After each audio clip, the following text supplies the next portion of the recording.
ನಮಸ್ಕಾರ. ಬುಕ್ ಬ್ರಹ್ಮದ ವಾರದ ವಿಜ್ಞಾನದ ವಿಡಿಯೋ ಕಾಲಮ್ಗೆ ತಮಗೆಲ್ಲ ಸ್ವಾಗತ. ನಾನು ಈ ವಾರದ ವಿಜ್ಞಾನದ ಈ ವಿಡಿಯೋ ಕಾಲಮ್ನಲ್ಲಿ ಪ್ರತಿ 15 ದಿನಕ್ಕೊಮ್ಮೆ ವಾರ ಏನು ವಿಜ್ಞಾನದ ನಿಯತಕಾಲಿಕ ಪತ್ರಿಕೆಗಳಲ್ಲಿ ವರದಿಗಳು ಬರ್ತಾ ಇರ್ತದೋ ಆ ವರದಿಗಳನ್ನೆಲ್ಲ ಗಮನಿಸಿ ಜನರಿಗೆ ಬಹಳ ಆಸಕ್ತಿ ಮುಟ್ಟಿಸ್ತಕ್ಕಂಥ ವಿಜ್ಞಾನದ ಲೋಕದಲ್ಲಿ ಆಗ್ತಕ್ಕಂಥ ಕುತೂಹಲಗಳನ್ನು, ಬೆಳವಣಿಗೆಗಳನ್ನು ಮತ್ತು ಇಡೀ ಮನುಕುಲ ಯಾವ ದಿಕ್ಕಿನಲ್ಲಿ ಮುಂದೆ ಸಾಗಬಹುದು ಅಂತಕ್ಕಂಥ ಅನೇಕ ವಿಚಾರಗಳು ವಿಜ್ಞಾನದಲ್ಲಿ ಹೊಸದಾಗಿ ನಿರಂತರವಾಗಿ ಹೊರಬರ್ತಾ ಇರ್ತವೆ. ಅಂಥ ವಿಷಯಗಳನ್ನು ತಮ್ಮ ಜೊತೆ ಹಂಚಿಕೊಳ್ತಕ್ಕಂಥ ಒಂದು ಸಣ್ಣ ಪ್ರಯತ್ನ ಅಂತ ಹೇಳ್ಬೋದು. ವಿಜ್ಞಾನ ನಾನು ಎಲ್ಲಿಂದ ಈ ವಿಷಯಗಳನ್ನು ಆರಿಸ್ಕೊಳ್ತೇನೆ ಅಂತ ಹೇಳಿದರೆ, ವಿಜ್ಞಾನದಲ್ಲಿ ಕೆಲವು ಹೆಸರಾಂತ ನಿಯತಕಾಲಿಕೆಗಳಿದ್ದಾವೆ. ಜರ್ನಲ್ಸ್ ಅಂತ ಏನು ಹೇಳ್ತೀವಿ, ಮ್ಯಾಗಝೀನ್ಸ್ಗಳು ಇದ್ದಾವೆ ವಿಜ್ಞಾನದಲ್ಲಿ, ಆದರೆ ಜರ್ನಲ್ಸ್ಗಳು, ಅದರಲ್ಲಿ ಹೆಸರಾಂತ ಜರ್ನಲ್ಗಳು ಜಗತ್ತಿನಲ್ಲಿ ಬಹಳ ದೊಡ್ಡ ನಿಯತಕಾಲಿಕೆಗಳಿದ್ದಾವೆ. ಆ ಜರ್ನಲ್ಗಳನ್ನು ಕೂಡ ರೇಟಿಂಗ್ ಮಾಡ್ತಾರೆ. ಹೇಗೆ ಒಂದು ಶಾಲೆ ಅಥವಾ ಒಂದು ದೇಶವನ್ನು ಬೇರೆ ಬೇರೆ ವಿಷಯದಲ್ಲಿ ಆಧಾರವಾಗಿಟ್ಕೊಂಡು ರೇಟಿಂಗ್ ಮಾಡ್ತಾರೋ ಹಾಗೆ ವಿಜ್ಞಾನ ನಿಯತಕಾಲಿಕೆಗಳನ್ನು ಅವುಗಳ ಇಂಪ್ಯಾಕ್ಟ್ ಫ್ಯಾಕ್ಟರ್ ಅಂತಾರೆ. ಇಂಪ್ಯಾಕ್ಟ್ ಫ್ಯಾಕ್ಟರ್ ಅಂತ ಹೇಳಿದರೆ ಅದು ಆ ಒಂದು ನಿಯತಕಾಲಿಕದಲ್ಲಿ ಒಂದು ವಿಜ್ಞಾನದ ವರದಿ ರಿಸರ್ಚ್ ಮಾಡಿ ವರದಿ ಪಬ್ಲಿಷ್ ಆದಮೇಲೆ ಆ ವರದಿಯನ್ನು ಎಷ್ಟು ಜನ ಆಧಾರ ಗ್ರಂಥವಾಗಿ ಅಂತ ಹೇಳ್ತಾರಲ್ಲ, ಆ ರೀತಿ ಆಧಾರವಾಗಿ ಬಳಸ್ಕೊಂಡು ಮತ್ತೆ ಮುಂದೆ ರಿಸರ್ಚ್ ಆಗ್ತದೆ, ಪಬ್ಲಿಕೇಶನ್ ಆಗ್ತದೆ. ಈ ಆಧಾರದ ಮೇಲೆ ಇದನ್ನು ಹೆಚ್ಚು ಹೆಚ್ಚು ವಿಜ್ಞಾನಿಗಳು ರೆಫರ್ ಮಾಡಿ ಮತ್ತೆ ಇದನ್ನು ಸೈಟ್ ಮಾಡಿ ಇದನ್ನು ಉಲ್ಲೇಖಿಸಿ ಮತ್ತೆ ಹೊಸ ವಿಜ್ಞಾನದ ಏನು ಲೇಖನಗಳು, ರಿಸರ್ಚ್ ಪೇಪರ್ಸ್ಗಳು ಮತ್ತು ರಿಸರ್ಚು ಕೂಡ ಮುಂದೆ ರಿಸರ್ಚ್ ನಡೆದೇ ಪಬ್ಲಿಷ್ ಮಾಡೋಕ್ಕಾಗ್ತದೆ ಅಂಥದ್ದು. ಹಾಗೂ ಯಾವ ಜರ್ನಲನ್ನು ಹೆಚ್ಚು ಅವಲಂಬಿಸಿದ್ದಾರೆ, ಹೆಚ್ಚು ಜನ ಮತ್ತೆ ಆ ಜರ್ನಲಿಗೆ ಹೋಗಿ ನೋಡಿ ಅದರಿಂದ ವಿಜ್ಞಾನದ ಹೊಸ ಆವಿಷ್ಕಾರಗಳು, ವಿಜ್ಞಾನದ ಹಾದಿ ಮುಂದುವರಿತದಲ್ಲ, ಅದಕ್ಕೆಲ್ಲ ಆಧಾರವಾಗಿರ್ತಕ್ಕಂಥ ಒಳ್ಳೆಯ ಜರ್ನಲನ್ನು ಇಂಪ್ಯಾಕ್ಟ್ ಫ್ಯಾಕ್ಟ್ರ್ ಹೆಚ್ಚಿದೆ ಅಂತ ಹೇಳ್ತಾರೆ. ಜಗತ್ತಿನಲ್ಲಿ ಇಂಗ್ಲೀಷ್ನಲ್ಲಿ 2 ಬಹಳ ದೊಡ್ಡ ಹೆಸರಾಂತ 2 ವಿಜ್ಞಾನ ನಿಯತಕಾಲಿಕೆಗಳು. ಆ ಎರಡರಲ್ಲಿ ಮತ್ತೆ ಬ್ರ್ಯಾಂಚ್ಗಳಿದ್ದಾವೆ. ಒಂದು AAS ಅಂತ ಹೇಳ್ತಾರೆ, AAAS ಅಂಥೇಳಿ, ಅಂದರೆ American association for advancement of science. ಇನ್ನೊಂದು ನೇಚರ್ ಗ್ರೂಪ್, ಇಂಗ್ಲೆಂಡ್ನಿಂದ ಬರ್ತಕ್ಕಂಥ ನೇಚರ್ ಗ್ರೂಪು. ಇನ್ನೊಂದು ಅಮೇರಿಕಾದ AAAS ಅವರು ಪಬ್ಲಿಷ್ ಮಾಡ್ತಕ್ಕಂಥ ಸೈನ್ಸ್ ಅಂತಕ್ಕಂಥ ನಿಯತಕಾಲಿಕ. ಆ ಸೈನ್ಸಲ್ಲೂ ಕೂಡ science immunity, science robotics, science photonics, ಈ ಥರ ಬೇರೆ ಸೈನ್ಸಲ್ಲೂ ಕೂಡ ಬೇರೆ ಥರ ನಿಯತಕಾಲಿಕೆಗಳಿದ್ದಾವೆ. ಈ ನೇಚರ್ ಗ್ರೂಪಲ್ಲಂತೂ ಆ ನೇಚರ್ನ ಒಟ್ಟು ಪಬ್ಲಿಕೇಷನ್ನೇ ಸುಮಾರು 160 ವಿಜ್ಞಾನದ ನಿಯತಕಾಲಿಕೆಗಳು ಪಬ್ಲಿಷ್ ಆಗ್ತವೆ. ಎಲ್ಲವನ್ನೂ ಗಮನಿಸೋದಕ್ಕೆ ಸಾಧ್ಯವೂ ಇಲ್ಲ, ನಮ್ಮ ಆಸಕ್ತಿಗೂ ಕೂಡ ನಮ್ಮ ಲಿಮಿಟೇಷನ್ನು ಕೂಡ ಇರೋದರಿಂದ ಆದಷ್ಟು ನಿಯತಕಾಲಿಕೆಗಳನ್ನು ಗಮನಿಸಿ ವಿಶೇಷ ಅಂತಕ್ಕಂಥದ್ದನ್ನು, ಸತ್ಯ ಹೇಳಬೇಕು ಅಂದರೆ ನನಗೇನಾದರೂ ಒಂದು ಕುತೂಹಲ ಹುಟ್ಟಿ ವಿಶೇಷ ಅನಿಸಿದ್ದನ್ನು ತಮ್ಮ ಜೊತೆ ಹಂಚಿಕೊಳ್ತಕ್ಕಂಥ ಒಂದು ಪ್ರಯತ್ನ ಇದು. ವಿಜ್ಞಾನಕ್ಕೆ ಒಂದು ಬಹಳ ಇವತ್ತು ಎಲ್ಲ ವಿಷಯಗಳನ್ನು ಮೀರಿದಂಥ, ಜಗತ್ತನ್ನು ಸೆಳೀತಕ್ಕಂಥ ಮತ್ತು ಸೆಳೆತ ಮಾತ್ರ ಅಲ್ಲ, ಬರೀ ಕುತೂಹಲದ ಸೆಳೆತ ಮಾತ್ರ ಅಲ್ಲ, ಆ ವಿಜ್ಞಾನದ ಪ್ರೋಗ್ರೆಸ್ ಏನಾಗ್ತದೋ ಅದು ನಮ್ಮ ಜೀವನಕ್ಕೆ ನನ್ನ ಜೀವನಕ್ಕೆ ಪ್ರಾಯೋಗಿಕವಾಗಿ ಅದು ನಮ್ಮನ್ನು ಸ್ಪಂದಿಸುತ್ತೆ. ನಮ್ಮ ಜೀವನದ ಮೇಲೂ ಅದರ ಪ್ರಭಾವ ಇದ್ದೇ ಇರ್ತದೆ, ಬೀರ್ತಾ ಇರ್ತದೆ. ಈಗ ನಾನಿಲ್ಲಿ ರೆಕಾರ್ಡ್ ಮಾಡುವಾಗ ನಾನೊಂದು ಮೈಕ್ ಹಾಕ್ಕೊಂಡಿದ್ದೀನಿ, ಕಾರ್ಡ್ಲೆಸ್ ಮೈಕು, ಅದು ವಿಜ್ಞಾನದ ಕೊಡುಗೆ. ಈ ರೀತಿ ರೆಕಾರ್ಡ್ ಮಾಡ್ತಕ್ಕಂಥದ್ದು ವಿಜ್ಞಾನದ ಕೊಡುಗೆ. ಹಾಗೆ ರೆಕಾರ್ಡ್ ಮಾಡಿ ಅಲ್ಲಿಂದಲ್ಲಿಗೆ ಕಳಿಸ್ತಕ್ಕಂಥದ್ದು ವಿಜ್ಞಾನದ ಕೊಡುಗೆ. ಹೀಗಾಗಿ ಈಗ ಕ್ಯಾಮರಾ, ಒಂದು ಮೊಬೈಲ್ ಫೋನ್ನಲ್ಲಿ ಇವತ್ತು ಅತ್ಯಂತ ಹಿಂದೆ ಯಾವ ಯಾವ ದೊಡ್ಡ ದೊಡ್ಡ ಕ್ಯಾಮರಾಗಳನ್ನು ಇಟ್ಕೊಂಡು ಹೊತ್ಕೊಂಡು ಓಡಾಡ್ತಿದ್ರಲ್ಲ ಅವೆಲ್ಲವಕ್ಕಂತೂ ಮೀರಿದಕ್ಕಂಥ ಕ್ಯಾಮರಾಗಳನ್ನು ಇವತ್ತು ಮೊಬೈಲ್ ಫೋನ್ನಲ್ಲಿ ಅಳವಡಿಸಕ್ಕಂಥದ್ದು ಕೂಡ ವಿಜ್ಞಾನದ ಕೊಡುಗೆಯೇ. ವಿಜ್ಞಾನವನ್ನು ಸಾಮಾನ್ಯವಾಗಿ ಏನು ಹೇಳ್ತಾರೆ ಅಂದರೆ it's A literature of truth ಅಂತ ಹೇಳ್ತಾರೆ. ಅಂದರೆ ಅದು ಸತ್ಯದ ಸಾಹಿತ್ಯ ಅಂತ. ಈ ಸತ್ಯದ ಸಾಹಿತ್ಯ ಒಂದು ವಿಶೇಷ ಏನು ಅಂತ ಹೇಳಿದರೆ, ಹಳೆಯದನ್ನು ಏನು ಫಾಲ್ಸಿಫಿಕೇಷನ್ ಅಂತ ಹೇಳ್ತಾರೆ, ಏನಾದರೂ ಒಂದು ತಪ್ಪಾಗಿದ್ದರೆ ತಿದ್ದುಕೊಳ್ತಾ ಮುಂದಕ್ಕೆ ಹೋಗ್ತದೆ. ಪರ್ಮನೆಂಟಾಗಿ ಅದು ಇರ್ತಕ್ಕಂಥದ್ದಲ್ಲ.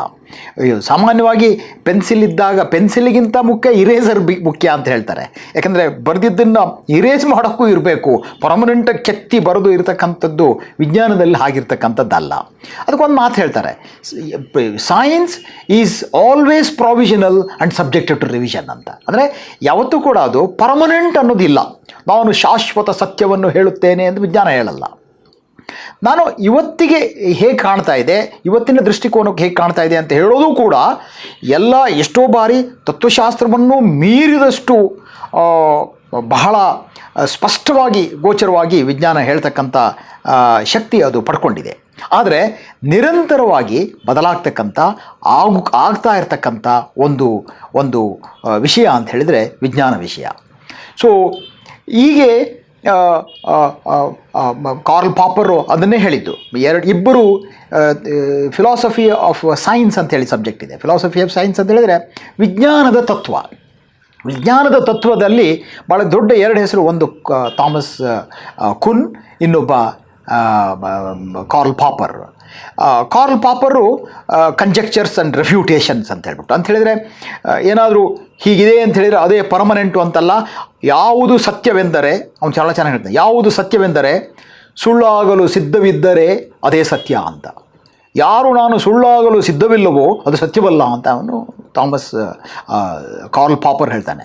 ಥಾಮಸ್ ಕುನ್ ಅಂತಕ್ಕಂಥನು ಪ್ಯಾರಡೈಮ್ ಶಿಫ್ಟ್ ಅಂತ ಹೇಳ್ತಾನೆ. ಅಂಥೇಳಿ ವಿಜ್ಞಾನದಲ್ಲಿ ಅಂದು ಜಿಗಿತ ಇರ್ತದೆ, ಹಳೆಯದನ್ನು ಒದ್ದು ಕೆಳಗೆ ಹಾಕಿ ಮುಂದಕ್ಕೆ ಹೋಗ್ತಕ್ಕಂಥ ಒಂದು ಜಿಗಿತ ಇರ್ತದೆ. ಅದನ್ನು ಇವತ್ತು ಇನೋವೇಟಿವ್ ಡಿಸ್ರಪ್ಷನ್ಸ್ ಅಂತೆಲ್ಲ ಟೆಕ್ನಾಲಜಿಯಲ್ಲಿ ಹೇಳ್ತೀವಿ ನಾವು. ಅಂಥ ಒಂದು ವಿಶೇಷವಾದ ಗುಣ ವಿಜ್ಞಾನಕ್ಕೆ ಇರ್ತಕ್ಕಂಥದ್ದು. ಹಾಗಿರೋದ್ರಿಂದ ವಿಜ್ಞಾನದಲ್ಲಿ ಹಳೇದೇನು ಅಂತ ಹೇಳೋದಕ್ಕಿಂತ ಹೊಸದೇನು ಅಂತಕ್ಕಂಥದ್ದೇ ಬಹಳ ಮುಖ್ಯ ಆಗ್ತದೆ.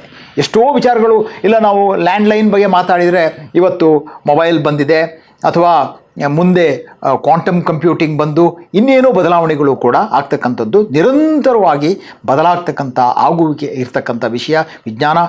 ಆದರೆ ಅದು ನಮ್ಮ ಬದುಕಿಗೆ, ನಮ್ಮನ್ನೂ ನಾವು ತಿಳ್ಕೊಳ್ಳೋದಕ್ಕೂ ಕೂಡ, ಹೊರ ಜಗತ್ತನ್ನೇ ತಿಳ್ಕೊಳ್ಳೋದಲ್ಲ, ನಮ್ಮನ್ನೂ ನಾವು ಅರಿತುಕೊಳ್ಳೋದಕ್ಕೆ ಒಂದು ವಿಜ್ಞಾನ one of the best tool and one of the best method to know the truth ಅಂಥೇಳಿ, ಸತ್ಯವನ್ನು ತಿಳಿಯೋದಕ್ಕೆ ಒಂದು ಬೆಸ್ಟ್ ಮೆಥಡ್ ಅಂಥೇಳಿ ಹೇಳ್ಬೋದು.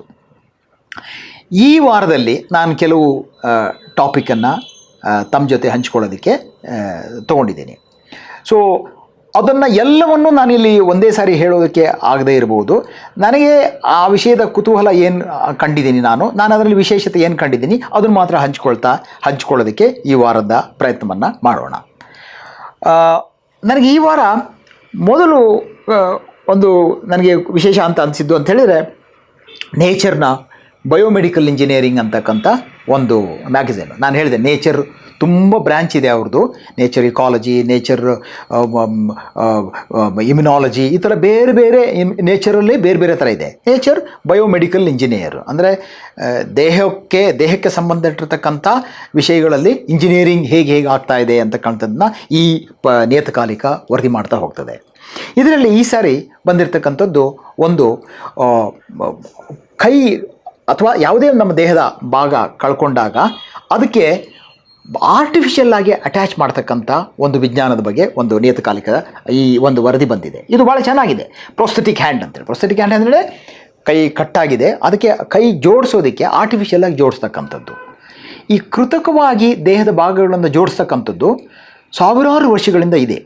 ನಿಮಗೆ ಈಜಿಪ್ಷಿಯನ್ ಮಮ್ಮೀಸ್ಗಳನ್ನೆಲ್ಲ ನೋಡಿದರೆ ಅದು ಕಾಲಿನ ಬೆರಳು ಕಟ್ಟಾಗಿದ್ದರೆ ಅದಕ್ಕೆ ಒಂದು ಮರದ ತುಂಡಿಟ್ಟು ಅದನ್ನು ಪೇಂಟ್ ಮಾಡಿ ಚರ್ಮದೇ ಭಾಗ ಅನ್ನೋ ರೀತಿಯಲ್ಲಿ ಕಾಸ್ಮೆಟಿಕ್ ಆಗಿ ಕಾಣೋದಕ್ಕೆ ಮಾಡಿರ್ತಕ್ಕಂಥ ಮಮ್ಮಿಗಳು ಸಿಗ್ತವೆ.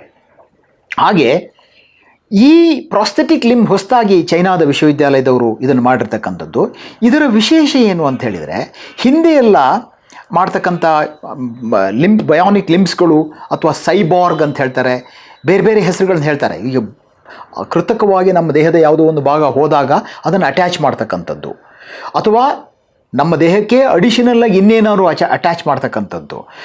ಸೊ ಈ ರೀತಿಯಾಗಿ ಪ್ರಾಸ್ಥೆಟಿಕ್ಸು, ಸೈಬಾರ್ಗು ಇದು ಬಹಳ ದೊಡ್ಡ ವಿಜ್ಞಾನ. ನಮ್ಮ ಇವತ್ತಿಗೂ ಹೇಳ್ತಾರೆ ನಮ್ಮ ಕೈ ಈ ಡೆಕ್ಸ್ಟಿರಿಟಿ ಇದೆಯಲ್ಲ, ಇದು ಹೇಗೆ ಬೇಕೆ ಅದು ಊಟ ಮಾಡುವಾಗ ಇರ್ಬೋದು, ಬೇರೆ ಬೇರೆ ರೀತಿಯಲ್ಲಿ ಈ ರೀತಿ ಬಳಕೆ ಆಗ್ತಕ್ಕಂಥದ್ದು ಇದೆಯಲ್ಲ, ಇದನ್ನು ಮಷೀನಲ್ಲಿ ರಾಬೋಟಿಕ್ಸಲ್ಲಿ ಮಾಡ್ತಕ್ಕಂಥದ್ದು ಇವತ್ತಿಗೂ ಚಾಲೆಂಜ್ ಅಂತ ಅನಿಸಿದೆ. Human body is an amazing body. Not only human body, any animal body, any being, flexibility, malleability, ಅದರ ಇರತಕ್ಕಂಥ ಒಂದು ಡೈನಮಿಸಮು ನಮಗೇ ಗೊತ್ತಿರೋದಿಲ್ಲ.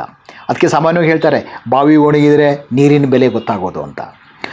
ಕೈ ಕಳ್ಕೊಂಡಾಗ ಹಿಂದೆಲ್ಲ ಏನು ಮಾಡ್ತಿದ್ರು, ಅದು ಎಲೆಕ್ಟ್ರಿಕ್ ಚಾರ್ಜ್ ಆಗಬೇಕಾಗಿತ್ತು, ಎಲೆಕ್ಟ್ರಿಕ್ ಕನೆಕ್ಷನ್ ಇರ್ತಕ್ಕಂಥದ್ದನ್ನು ಇಲ್ಲಿಗೆ ಅಟ್ಯಾಚ್ ಮಾಡ್ತಾಯಿದ್ರು. ಆವಾಗ ಅದು ಈ ಈ ಬೇರೆ ಎಲೆಕ್ಟ್ರಿಕ್ ಡಿವೈಸ್ ಮೂಲಕ ಅದನ್ನು ಆಪರೇಟ್ ಮಾಡ್ತಕ್ಕಂಥದ್ದು ಈಗಲೂ ಇದ್ದಾವೆ. ನಿಮಗೆ ಅನೇಕರು ಯುದ್ಧದಲ್ಲಿ ಕಾಲನ್ನು ಕಳ್ಕೊಂಡಾಗ ಅವರು ಆರ್ಟಿಫಿಷಿಯಲ್ ಪ್ರಾಸ್ಥೆಟಿಕ್ ಕಾಲನ್ನು ಹಾಕ್ಕೊಂಡು ಎಷ್ಟೋ ಸೈನಿಕರು ನೀವು ನಡೆದಾಡೋದನ್ನೆಲ್ಲ ನೋಡಿರ್ಬೋದು. ಯಾವುದೋ ಒಂದು ಅಮೆರಿಕನ್ ವಾರ್ ಆದಾಗ, ಗಲ್ಫ್ ವಾರ್ ಆದಮೇಲೆ ಒಂದು ಚಿತ್ರ ಹಾಕಿದ್ರು. ಬುಷು ಒಂದಷ್ಟು ಸೈನಿಕರ ಜೊತೆ ಓಡಾಡ್ತಾ ಇರ್ತಾನೆ, ಬುಷ್ಷಿಗೆ ಮಾತ್ರ ಕಾಲಿರುತ್ತೆ, ಇನ್ನು ಉಳಿದ 25 ಸೈನಿಕರಿಗೆ ಕಾಲಿರೋದಿಲ್ಲ. ಅವರು ಆರ್ಟಿಫಿಷಿಯಲ್ ಲೆಗ್ಗಲ್ಲಿ ಓಡೋಗ್ತಾ ಇರ್ತಾರೆ.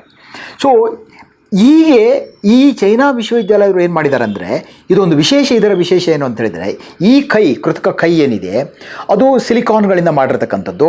ಶೇಕ್ ಹ್ಯಾಂಡ್ ಮಾಡುವಾಗಲಿ ಮುಟ್ಟುವಾಗಲಿ ನಮ್ಮ ಚರ್ಮದ ಗುಣವನ್ನೇ ಅದು ಹೊಂದಿದೆ. ಇನ್ನೊಂದೇನು ಅಂತ ಹೇಳಿದರೆ, ಎಲೆಕ್ಟ್ರಿಕ್ ಚಾರ್ಜ್ ಮಾಡ್ತಕ್ಕಂಥದ್ದಲ್ಲ, ಅದಕ್ಕೊಂದು ನ್ಯೂಮ್ಯಾಟಿಕ್ ಪಂಪ್ ಇರ್ತದೆ, ಅದನ್ನು ಸೊಂಟದಲ್ಲಿ ಅದು ಕಟ್ಕೋಬೋದು, 300 ಗ್ರಾಮ್ ಇರುತ್ತೆ ಅಂತ ಹೇಳಿದರೆ ಅದರ ಮೂಲಕ ಇದು ಆಪರೇಟ್ ಆಗ್ತದೆ ಅನ್ನೋದು. ಇನ್ನೂ ವಿಶೇಷ ಇದರದ್ದೇನು ಅವ್ರು ಹೇಳ್ತಿದ್ದಾರೆ ಅಂತ ಹೇಳಿದರೆ, ಈ ಕೈನ ಸಿಗ್ನಲ್ಲು ಇಲ್ಲಿ ಅಟ್ಯಾಚ್ ಮಾಡಿರ್ತಾರೆ, ಇಲ್ಲಿ ಎಲ್ಲಿ ಕಟ್ಟಾಗಿರ್ತದೋ ಅಲ್ಲಿ ನರು ಎಂಡಿಂಗ್ಸ್ ಇರ್ತದೆ, ಆ ನರು ಎಂಡಿಂಗ್ಸಿಗೆ ಇದು ಅಟ್ಯಾಚ್ ಆಗ್ತದೆ. ಆ ವೈರು, ಒಂದ್ರ ವೈರು ದೇಹದ ನರಗಳಿಗೂ ಇದರ ವೈರ್ಗಳಿಗೂ ಕನೆಕ್ಟ್ ಆಗಿ ಮಾಹಿತಿ, ಬ್ರೈನಿನಲ್ಲಿ ಬಂದ ಮಾಹಿತಿ ಇಲ್ಲಿ ಹಾದು ಇದಕ್ಕೆ ಕನೆಕ್ಟ್ ಆಗಿ ಬ್ರೈನ್ ಹೇಳ್ದಂಗೆ ಇದು ಕೆಲಸ ಮಾಡುತ್ತೆ. ಸೊ ಇದು ಬಹಳ ವಿಶೇಷ. ಯಾಕಂದರೆ ನಮ್ಮ ಬ್ರೈನಿನ ನ್ಯೂರಾನ್ಗಳು ಕನೆಕ್ಷನ್ಸ್ ಇದೆ. ಬ್ರೈನ್ನಲ್ಲಿ ಬೇರೆ ಬೇರೆ ಭಾಗದಲ್ಲಿ ಬೇರೆ ಬೇರೆ ಕೈಗೆ ಎಲ್ಲಿಂದ ಕೆಲಸ ಮಾಡಬೇಕು, ಜಾಗ ಇದೆ, ಮೆದುಳಿನಲ್ಲಿ ಜಾಗ ಇದೆ. ಇದರ ವಿಶೇಷ ಏನು ಅಂದರೆ, ಈ ಕೃತಕವಾಗಿದ್ದರೂ ಕೂಡ ಒಂದು ನಮ್ಮ ಮೆದುಳು ಹೇಳಿದ ಕೆಲಸವನ್ನು ಈ ಕೈ ಮಾಡುವಂಥದ್ದು. ಇನ್ನೊಂದು, ಮೆದುಳಿಗೆ ವಾಪಸ್ಸು ನಾನೇನೋ ಒಂದು ಬಿಸಿ ಮುಟ್ಟಿದೆ, ಬಿಸಿ ಅಂತ ಬ್ರೈನಿಗೆ ಈ ಕೈ ಹೇಳಬೇಕು, ಇದನ್ನು ಕೂಡ ಇದು ಮಾಡ್ತದೆ ಅಂತ ಹೇಳ್ತಕ್ಕಂಥದ್ದು. ಇದು ಬಹಳ ವಿಶೇಷ. ಹಾಗಾಗಿ ಮುಂದೆ ನಮ್ಗೆ ಗೊತ್ತಿದೆ, ನಮ್ಮ ದೇಶದಲ್ಲೇ ಸುಮಾರು 1,50,000 ಜನ ಆಕ್ಸಿಡೆಂಟಲ್ಸ್ ಆಯ್ತಾರೆ, 16 ಲಕ್ಷ ಜನ ಕೈಕಾಲು ಕಳ್ಕೊಳ್ತಾರೆ. ಅಂಥವರಿಗೆ ಈ ರೀತಿ ಪ್ರಾಸ್ಥೆಟಿಕ್ ಲಿಂಬ್ ಇಷ್ಟು ಅಂದರೆ ಆ್ಯಸ್ ಗುಡ್ ಆ್ಯಸ್ ನ್ಯಾಚುರಲ್ ಅಂತ, ನ್ಯಾಚುರಲ್ಗೆ ಯಾವತ್ತೂ ಕಾಪಿ ಮಾಡೋಕ್ಕಾಗಲ್ಲ, ಇಮಿಟೇಷನ್ ಮಾಡೋಕ್ಕಾಗಲ್ಲ ಅಷ್ಟು, ಆದರೆ ಟು ಎ ಲಾರ್ಜ್ ಎಕ್ಸ್ಟೆಂಟು ಆ ಬಿಸಿಯನ್ನು ಮುಟ್ಟಿದರೂ ಆ ಕೃತಕ ಕೈ ಬ್ರೈನ್ಗೆ ಮೆಸೇಜ್ ಕೊಡುತ್ತೆ ಅಂದರೆ ಇದು ಬಹಳ ವಿಶೇಷ ಅಂತ ನನಗನ್ನಿಸ್ತು. ಇದನ್ನು ತಮಗೆ ಹೇಳಬೇಕು ಅಂಥೇಳಿ. ಇನ್ನೊಂದು, ನಾನು ಮೊದಲೇ ಹೇಳಿದೆ, ನಿಯತಕಾಲಿಕ ವಿಜ್ಞಾನದಲ್ಲಿ ಬಂದಿರತಕ್ಕಂಥ ಒಂದು ವರದಿ ಇದೇನು ಅಂತ ಹೇಳಿದರೆ, ನಮಗೆ ಇವತ್ತು ಜಗತ್ತಿನಲ್ಲಿ ಬಹಳ ಮನುಷ್ಯನ, ಅದು ನಾಗರಿಕ ಸಮಾಜದಲ್ಲಿ ಹೋರಾಟ ಏನಿದೆ ಅಂತ ಹೇಳಿದರೆ, ನಮಗೆ ಶಕ್ತಿಯನ್ನು ಎಲ್ಲಿಂದ ಪಡ್ಕೊಳ್ಳೋದು. ಯಾವುದೋ ಡ್ಯಾಮ್ ಕಟ್ಟಿ ಆ ಡ್ಯಾಮನ್ನು ನೀರು ಹಾರಿಸಿ ಅಲ್ಲಿ ಕೆಳಗಡೆ ಟರ್ಬೈನ್ ಹಾಕಿ ವಿದ್ಯುತ್ ಶಕ್ತಿಯನ್ನು ತಯಾರು ಮಾಡಿ ವೈರ್ ಹಾಕಿ ತರ್ತಾಯಿದ್ದೀವಿ. ಅಥವಾ ಯಾವುದೋ ಭೂಮಿಯ ಆಳದಲ್ಲಿರ್ತಕ್ಕಂಥ ಕಲ್ಲಿದ್ದಲನ್ನು ಗಣಿಗಾರಿಕೆ ಮಾಡಿ, ನಮ್ಮಲ್ಲಿ 60% ಶಕ್ತಿ ಬರ್ತಕ್ಕಂಥದ್ದು ಕಲ್ಲಿದ್ದಲಿಂದ ಗಣಿಗಾರಿಕೆ ಮಾಡಿ ಆ ಕಲ್ಲಿದ್ದನ್ನೆಲ್ಲ ತಂದು ಥರ್ಮಲ್ ಪವರ್ ಪ್ಲಾಂಟ್, ನಮ್ಮ ರಾಯಚೂರಿನಲ್ಲೆಲ್ಲ ಇದೆಯಲ್ಲ, ಥರ್ಮಲ್ ಪವರ್ ಪ್ಲಾಂಟೆಲ್ಲ ಹಾಕಿ ಅದರಲ್ಲಿ ಶಕ್ತಿಯನ್ನು ಬಳಸ್ಕೊಳ್ತಕ್ಕಂಥದ್ದು. ಹಿಂದೆ ಎಲ್ಲ ಗೊತ್ತು, ರೈಲು ಓಡಬೇಕು ಅಂದರೆ ಕಲ್ಲಿದ್ದಲು ಹಾಕ್ತಾನೇ ಇರಬೇಕಾಗಿತ್ತು. ಈಗಲೂ ಕೂಡ ಎಲೆಕ್ಟ್ರಿಸಿಟಿ ಬೇಕು, ಎಲೆಕ್ಟ್ರಿಕ್ ವೈರ್ ಬೇಕು, ಅಥವಾ ಡೀಸೆಲ್ ಡ್ರಿವನ್ ಆಗಬೇಕು. ಸೊ ಹೀಗೆ ಶಕ್ತಿಯನ್ನು ಹೇಗೆ ಪಡ್ಕೊಳ್ತಿದ್ದೀವಿ ಅಂತ ಸಾಮಾನ್ಯವಾಗಿ ಒಂದು ಹೇಳ್ತಾರೆ, ಒಂದು ದೇಶ ಮುಂದುವರೆದಿದೆ ಅಂತ ಹೇಳಬೇಕಾದ್ರೆ ಅವರು ತಲಾವಾರು ವರ್ಷಕ್ಕೆ ಎಷ್ಟು ಶಕ್ತಿಯನ್ನು ಖರ್ಚು ಮಾಡ್ತಾರೆ ಅಂತ. ಭಾರತದವರು ಸುಮಾರು 930 ಯೂನಿಟ್ಸ್ಗಳನ್ನು ತಲಾವಾರು ಖರ್ಚಾಗ್ತಕ್ಕಂಥದ್ದು. ಚೈನಾದಲ್ಲಿ 5,000 ಆಗ್ತದೆ, ಅಮೆರಿಕದಲ್ಲಿ 12,000 ಖರ್ಚಾಗ್ತದೆ. ಅದಕ್ಕೆ ಹೇಳ್ತಾರೆ ತಲಾವಾರು ಶಕ್ತಿ ಎಷ್ಟು ಖರ್ಚಾಗ್ತದೆ. ಅದು ಕೆಲವುದು ಕೆಟ್ಟದಕ್ಕೂ ಆಗ್ಬೋದು, ಇಲ್ಲ ಅಂತ ಹೇಳೋಕ್ಕಾಗಲ್ಲ. ಆದರೆ ತಲಾವಾರು ಶಕ್ತಿ ಒಂದು ವರ್ಷಕ್ಕೆ ನೀವು ಎಷ್ಟು ಖರ್ಚು ಮಾಡ್ತಿದ್ದೀರಾ ಅಂದರೆ ನೀವು ಡೆವಲಪ್ಡ್ ನೇಷನ್ನ, ಡೆವಲಪಿಂಗ, ಅಂಡರ್ ಡೆವಲಪ್ಡ್ ಅಂತೇಳಿ ಹೇಳ್ಬೋದು ಅಂತೇಳಿ ಹೇಳ್ತಾರೆ. ಆದರೆ ಈ ಶಕ್ತಿಗೆ ಎಲ್ಲ ಕಡೆ ಹುಡುಕಾಟ ಇದೆ. ಈ ಕಲ್ಲಿದ್ದನ್ನು ಬಿಡಬೇಕು, ಕಲ್ಲಿದ್ದಲು ಬಹಳ ಮಾರಕ ವಾತಾವರಣಕ್ಕೆ, ಪೊಲ್ಯೂಟಿಂಗ್ ಅದು. ಹಿಂದೆ ನಾವು ಇವತ್ತು ಗಾಡಿಗಳನ್ನು ಹೆಚ್ಚಾಗಿ ಓಡಿಸ್ತಾ ಇರ್ತಕ್ಕಂಥದ್ದು ಫಾಸಿಲ್ ಫ್ಯೂಯಲ್ ಅಂತ ಹೇಳ್ತೀವಿ. ಅಂತ ಹೇಳಿದ್ರೆ ಯಾವುದೋ ಸಮುದ್ರದ ಅಡಿಯಲ್ಲಿ ಯಾವುದೋ ಕಾಲದ ಕಾಡು ಕೊಳೆತು ಪೆಟ್ರೋಲ್ ಆಗಿ ಇರ್ತಕ್ಕಂಥದ್ದನ್ನು ಸಕ್ ಮಾಡಿ ಎಕ್ಸ್ಟ್ರಾಕ್ಟ್ ಮಾಡಿ ತೆಗಿಬೇಕು. ಅಥವಾ ಅಮೆರಿಕಾದಂಥ ದೇಶದಲ್ಲಿ ಭೂಮಿಗೆ ರಂಧ್ರವನ್ನು ಕೊರೆದು ಶೇಲ್ ಗ್ಯಾಸ್ ಅಂತ ಹೇಳ್ತಾರೆ, ಆ ಗ್ಯಾಸನ್ನು ತೆಗೆದು ಶಕ್ತಿಯನ್ನು ಉತ್ಪಾದನೆ ಮಾಡಬೇಕು. ಭಾಳ ಕಷ್ಟದಲ್ಲಿ ಮಾಡಬೇಕು. ಅದಕ್ಕೆ ವಿಜ್ಞಾನಿಗಳು ಸ್ವಲ್ಪ ವರ್ಷದಿಂದ ಒಂದು ಹೊಸ ರೀತಿಯಲ್ಲಿ ಆವಿಷ್ಕಾರಕ್ಕೆ ಹೊರಟಿದ್ದಾರೆ. ಅದೇನು ಅಂತ ಹೇಳಿದರೆ ಸೂರ್ಯನನ್ನು ಭೂಮಿಯ ಮೇಲೆ ಸಣ್ಣದಾಗಿ ಕ್ರಿಯೇಟ್ ಮಾಡ್ಕೊಳ್ಳೋದು, ಆರ್ಟಿಫಿಷಿಯಲ್ ಸನ್. ಹೌದಾ, ಕೃತಕ ಸೂರ್ಯನನ್ನು ಭೂಮಿಯ ಮೇಲೆ ತರಬಹುದಾ? ಅದೇ ನಿಟ್ಟಿನಲ್ಲಿ ಆಗ್ತಾ ಇರ್ತಕ್ಕಂಥದ್ದು. ಏನಪ್ಪ, ಕೃತಕ ಸೂರ್ಯನನ್ನು ಭೂಮಿಯ ಮೇಲೆ ಹುಟ್ಟಿಸಬಹುದಾ? ಸಾಧ್ಯ ಆದರೆ ಅವ್ರು ಹೇಳ್ತಕ್ಕಂಥದ್ದು, ಸೂರ್ಯನಿಗೆ ಯಾರಾದರೂ ಹೋಗಿ ಕೆಲ್ಲಿದ್ದಲ್ಲಿ ಹಾಕ್ತಾ ಇದ್ದಾರಾ? ಸೂರ್ಯನಿಗೆ ಯಾರಾದರೂ ಚಾರ್ಜ್ ಮಾಡ್ತಾ ಇದ್ದಾರಾ? ಸೂರ್ಯ ತನ್ನಷ್ಟಕ್ಕೆ ತಾನೇ ನಿರಂತರವಾಗಿ ಉರಿತಾ ಇರ್ತಾನೆ. ಬಿಲಿಯನ್ ವರ್ಷಗಳಲ್ಲಿ ಸೂರ್ಯನೂ ಕೂಡ ಉರಿದು ಅವನು ಕೆಂಡವಾಗಿ, ಅಂದರೆ ರೆಡ್ ಹಾಟ್ ಇದಾಗ್ತದೆ ಅಂತ ಹೇಳ್ತಕ್ಕಂಥ ರೆಡ್ ಜಾಯಿಂಟ್ ಅಂತ ಹೇಳ್ತಾರೆ, ಆಗಿಬಿಟ್ಟು ಛಿದ್ರವಾಗಿ ಹೋಗ್ತಾನೆ. ಸೂರ್ಯನಿಗೂ ಸಾವಿದೆ ಅಂತಕ್ಕಂಥದ್ದು ವಿಜ್ಞಾನದಲ್ಲಿ ಗೊತ್ತಿರುತ್ತೆ. ಎಷ್ಟು ನಕ್ಷತ್ರಗಳ ಸಾವನ್ನು ನಾವು ನಿರಂತರವಾಗಿ ನೋಡ್ತಾ ಇರ್ತೀವಿ. ಅದು ಸಾಧ್ಯ. ಆದರೆ ಬಿಲಿಯನ್ ವರ್ಷಗಳ ಕಾಲ ಅದು ಯಾರೂ ಏನೂ ಮಾಡದೆ ಉರಿತಾ ಇರ್ತದೆ. ಹೇಗೆ ಉರಿತದೆ? ಅಲ್ಲಿ 2 ಹೈಡ್ರೋಜನ್ಗಳು ಸೇರಿ ಒಂದು ಹೀಲಿಯಂ ಆಗಿ, ಆ ಹೀಲಿಯಂ ಆಗೋದನ್ನು ಫ್ಯೂಷನ್ ಅಂತಾರೆ. ಅಥವಾ ಅದನ್ನೇ ಹೈಡ್ರೋಜನ್ ಬಾಂಬ್ ಅಂತಲೂ ಹೇಳ್ತಕ್ಕಂಥದ್ದು. ಆ ಹೈಡ್ರೋಜನ್ ಬಾಂಬನ್ನು ಒಂದು ದೊಡ್ಡ ಗಾತ್ರದ ಒಂದು ಡೋಮ್ ಮಾಡಿ, ಒಂದು ಚೆಂಡು ಮಾಡಿ, ಆ ಚೆಂಡಿನೊಳಗೆ ಉರಿಯುವ ಸೂರ್ಯನನ್ನು ಕೃತಕವಾಗಿ ಇಲ್ಲಿ ಒಂದು ಸಾರಿ ಅದನ್ನು ಮಾಡಿಬಿಟ್ರೆ ಅದು ನಮಗೆ ನಿರಂತರವಾಗಿ ನಮಗೆ ಬೇಕಾದ ಶಕ್ತಿಯನ್ನು ಕೊಡ್ತಾ ಇರ್ತದೆ. ಅದಕ್ಕೆ ಯಾರು ಕಲ್ಲಿದ್ದಲು ಹಾಕಬೇಕಾಗಿಲ್ಲ, ನೀರು ಹಾಕಬೇಕಾಗಿಲ್ಲ, ಡ್ಯಾಮ್ ಕಟ್ಟಬೇಕಾಗಿಲ್ಲ ಅಂತಕ್ಕಂಥದ್ದು ಬಹಳ ವಿಶೇಷ ಅಂತ ಅನಿಸುತ್ತೆ. ಆ ಕೃತಕ ಸೂರ್ಯನನ್ನು ಹುಟ್ಟು ಹಾಕಬೇಕು ಇಲ್ಲಿ ಅಂಥೇಳಿದರೆ ಬಹಳ ದೊಡ್ಡ ಕಷ್ಟ ಏನು ಅಂಥೇಳಿದರೆ, ಈಗ ಅದನ್ನು ಶುರು ಮಾಡೋದು, ರಿಯಾಕ್ಷನ್ ಇದೆಯಲ್ಲ, ಸೂರ್ಯನಲ್ಲಿ ಏನು ಪ್ರಕ್ರಿಯೆ ನಡೀತಾ ಇದೆಯೋ ಅದನ್ನು ಇಲ್ಲಿ ಟ್ರಿಗರ್ ಮಾಡುವುದು, ಅಂದರೆ ಅದನ್ನು ಸ್ವಿಚ್ ಆನ್ ಮಾಡುವಂಥದ್ದು. ಸರಿ, ಸ್ವಿಚ್ ಆನ್ ಮಾಡಿಬಿಟ್ರೆ ಅದಷ್ಟು ಕೊಡುತ್ತೆ. ಆದರೆ ಆನ್ ಮಾಡೋದು ಹೇಗೆ? ಆನ್ ಮಾಡಬೇಕು ಅಂದರೆ ಎಷ್ಟು ಪ್ರೆಷರ್ ಬೇಕು, ಎಷ್ಟು ಎನರ್ಜಿ ಬೇಕು, ಎಷ್ಟು ಶಾಖ ಬೇಕು. ಆ ಶಾಖ ಆ ರೀತಿ ಇದ್ದಾಗ ಮಾತ್ರ ಅದು ಈ 2 ಹೈಡ್ರೋಜನ್ಗಳು ಸೇರಿ ಒಂದು ಹೀಲಿಯಂ ಆಗಿ ಉತ್ಪಾದನೆ ಆಗಿ ಶಕ್ತಿಯನ್ನು ಹೊರಹೊಮ್ಮುತ್ತದೆ. ಆದರೆ ಅದನ್ನು ಉಂಟು ಮಾಡೋದು ಹೇಗೆ? ಸಾಮಾನ್ಯವಾಗಿ ನಮ್ಮಲ್ಲಿ ಹಳ್ಳಿ ಕಡೆ ಒಲೆ ಊದುವಾಗ ಬೆಳಗ್ಗೆ ಬೆಂಕಿ ಹಚ್ಚೋದು ಕಷ್ಟ, ಆಮೇಲೆ ಅದು ದಿನ ಎಲ್ಲ ಉರಿತಾ ಇರ್ತದೆ. ಎಷ್ಟೋ ಕಡೆ ಬೆಂಕಿಯನ್ನು ಆರಿಸ್ಬೋದು ಅಂತ ಹೇಳ್ತಾರೆ, ನಿರಂತರವಾಗಿ ಇಟ್ಕೋಬೇಕು ಅಂತ ಹೇಳ್ತಕ್ಕಂಥದ್ದು. ಸೊ ಹೀಗಾಗಿ ಅದನ್ನು ಉರಿಯೋ ಒಲೆಯನ್ನು ಹಚ್ಚೋದು ಹೇಗೆ? ಭಾಳ ಮನೆ ಮಟ್ಟಿಗೆ ಹೇಳೋದಾದರೆ, ಆದರೆ ಒಂದು ಸೂರ್ಯನನ್ನು ಹುಟ್ಟು ಹಾಕೋದು ಹೇಗೆ? ಸಣ್ಣ ಪ್ರಮಾಣದಲ್ಲಿ ಇರ್ಬೋದು, ಅಷ್ಟು ಗಾತ್ರದಲ್ಲಿ ದೊಡ್ಡದಿಲ್ಲದೆ ಇರ್ಬೋದು. ಸಣ್ಣ ಪ್ರಮಾಣದಲ್ಲಿ ಕೃತಕ ಸೂರ್ಯನನ್ನು ಭೂಮಿಯ ಮೇಲೆ ಹುಟ್ಟು ಹಾಕುವುದು ಹೇಗೆ? ಅದಕ್ಕೆ ಬಹಳ ದೊಡ್ಡ ಇದು ಅಂತ ಹೇಳಿದರೆ ಏನು ಅಂತ ಹೇಳಿದರೆ, ಅದನ್ನು ಮೊದಲ ರಿಯಾಕ್ಷನನ್ನು ಸ್ಟಾರ್ಟ್ ಮಾಡೋದು. ಅದಕ್ಕೆ ಹೇಳ್ತಾರೆ, if I start you can't stop. ಅದು ಸೂರ್ಯನ ಪ್ರಕ್ರಿಯೆ. ಅದಕ್ಕೆ ವಿಜ್ಞಾನಿಗಳು ಏನು ಮಾಡಿದ್ದಾರೆ, ಬಹಳಷ್ಟು ಪ್ರಯತ್ನಗಳನ್ನು ಮಾಡ್ತಾಯಿದ್ರು. ಇದು ಸರ್ಕಾರಿ ಸ್ವಾಮ್ಯದಲ್ಲಿರ್ತಕ್ಕಂಥ ಕಂಪ್ನಿಗಳು ಮಾಡ್ತಿದ್ದಾರೆ, ಹಾಗೆ ಪ್ರೈವೇಟ್ ಕಂಪ್ನಿಗಳು ಇದರತ್ತ ಹೋಗಿದೆ. ಯಾಕಂದರೆ ಒಂದು ಸೂರ್ಯನನ್ನು ಇಟ್ಕೊಂಡ್ಬಿಟ್ರೆ ಜಗತ್ತೇನಲ್ಲ, ನಾನು ಶಕ್ತಿಯನ್ನು ಕೊಡ್ಬೋದಾ, ಏನು ಮಾಡ್ಬೋದು ಯಾರಿಗೆ ಅದನ್ನು ಪೇಟೆಂಟ್ ಮಾಡ್ತಾರೆ. ತನಗೆ ಒಂದು ಆರ್ಟಿಫಿಷಿಯಲ್ ಸೂರ್ಯನನ್ನು ಇಟ್ಕೊಂಡು ತಾನು ಎಲ್ಲ ಶಕ್ತಿಯನ್ನು ಕೊಡ್ತಕ್ಕಂಥ ಒಂದು ವ್ಯವಸ್ಥೆ ಆಗ್ತದೆ.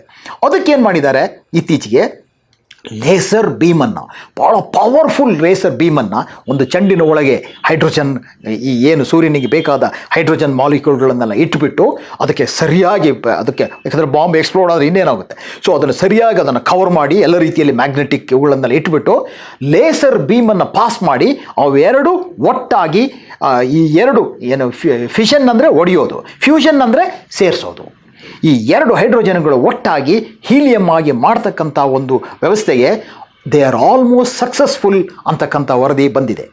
ಇದನ್ನು ಮುಂದೆಯೂ ಗಮನಿಸಬೇಕು, ಎಷ್ಟರ ಮಟ್ಟಿಗೆ ಇದು ಕಮರ್ಷಿಯಲೈಸ್ ಆಗ್ಬೋದು ಏನು ಅಂತ. ಆದರೆ ವಿಜ್ಞಾನದ ದೃಷ್ಟಿಯಿಂದ ಈ ಭೂಮಿಯ ಮೇಲೆ ಸೂರ್ಯನನ್ನು ನಾವು ಸಾಮಾನ್ಯವಾಗಿ ಈ ಪುರಾಣಗಳಲ್ಲಿ ಬರ್ತದೆ, ಹೋಗಿ ಸೂರ್ಯನನ್ನು ಹಿಡಿದು ತರಬೇಕು, ಗ್ರೀಕು ಹಿಂದೂ ಮಿಥಾಲಜಿಯಲ್ಲೆಲ್ಲ ಬರ್ತದೆ, ಹೋಗಿ ಅವನನ್ನು ತಿನ್ನೋಕೆ ಬಂದ ರಾಹುಕೇತುಗಳು ಕಥೆಗಳಲ್ಲೆಲ್ಲ ಹೇಳ್ತೀವಿ ನಾವು. ಇಲ್ಲಿ ಸೂರ್ಯನನ್ನೇ ಭೂಮಿಯ ಮೇಲೆ ಕಟ್ಟಿಕೊಡ್ತಕ್ಕಂಥದ್ದು ತತ್ವಶಾಸ್ತ್ರದಲ್ಲೂ ಕೂಡ ಇದನ್ನು ಹೇಳ್ತಾರೆ.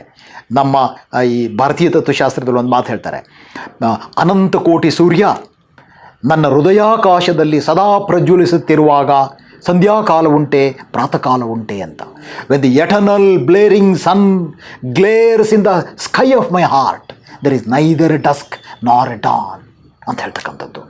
ಅಂಥ ಸೂರ್ಯನನ್ನು ಅದು ತಾತ್ವಿಕವಾಗಿ ಹೇಳೋದಾದರೆ ಇಲ್ಲಿಯೂ ಕೂಡ ಅಂಥ ಸೂರ್ಯನನ್ನು ಹುಟ್ಟು ಹಾಕಿದರೆ ಸಂಧ್ಯಾಕಾಲವು ಪ್ರಾತಃ ಕಾಲವು ಇಲ್ಲದಕ್ಕಂಥ ಭೂಮಿಯ ಮೇಲೆ ಎಲ್ಲವನ್ನೂ ಸೃಷ್ಟಿ ಮಾಡ್ತಕ್ಕಂಥ ಒಂದು ಸೂರ್ಯನನ್ನು ಭೂಮಿಯೇ ತರುವಂಥ ಪ್ರಯತ್ನ ಪುರಾಣ ಕಥೆಗಳಲ್ಲೂ ಬರದೇ ಇರತಕ್ಕಂಥ ಒಂದು ವಾಸ್ತವ ವೈಜ್ಞಾನಿಕ ಸತ್ಯ ಇಲ್ಲಿ ಉಂಟಾಗ್ತದೆ.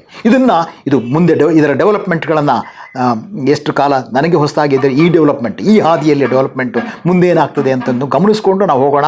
ಆಸಕ್ತರು ಇದ್ರ ಬಗ್ಗೆ ಹೆಚ್ಚು ಓದ್ಬೋದು. ಇನ್ನೊಂದು ಇದೇ ನೇಚರ್ ಪತ್ರಿಕೆಯಲ್ಲಿ ಬಂದಿರತಕ್ಕಂಥದ್ದು ಪ್ಲಾಂಟ್ ಮೇಡ್ ವ್ಯಾಕ್ಸಿನ್ಸ್ ಆ್ಯಂಡ್ ಥೆರಪಿಟಿಸ್ ಅಂತ ಹೇಳ್ತಕ್ಕಂಥದ್ದು. ಬೇರೆ ವಿಷಯ. ಏನಿದು ಪ್ಲಾಂಟ್ ಮೇಡ್ ವ್ಯಾಕ್ಸಿನ್ಸ್ ಆ್ಯಂಡ್ ಥೆರಪಿಟಿಕ್ಸ್ ಅಂದರೆ ಏನು ಅಂತ ಹೇಳಿದ್ರೆ, ಈಗ ನಿಮಗೆ ಒಂದು ಲಸಿಕೆ ಬಂದಿದೆ, ಕೊರೋನಾಗೆ ಲಸಿಕೆ ಬಂದಿದೆ. ಅದಕ್ಕೆ ಹೇಗೆ ಬಂತು?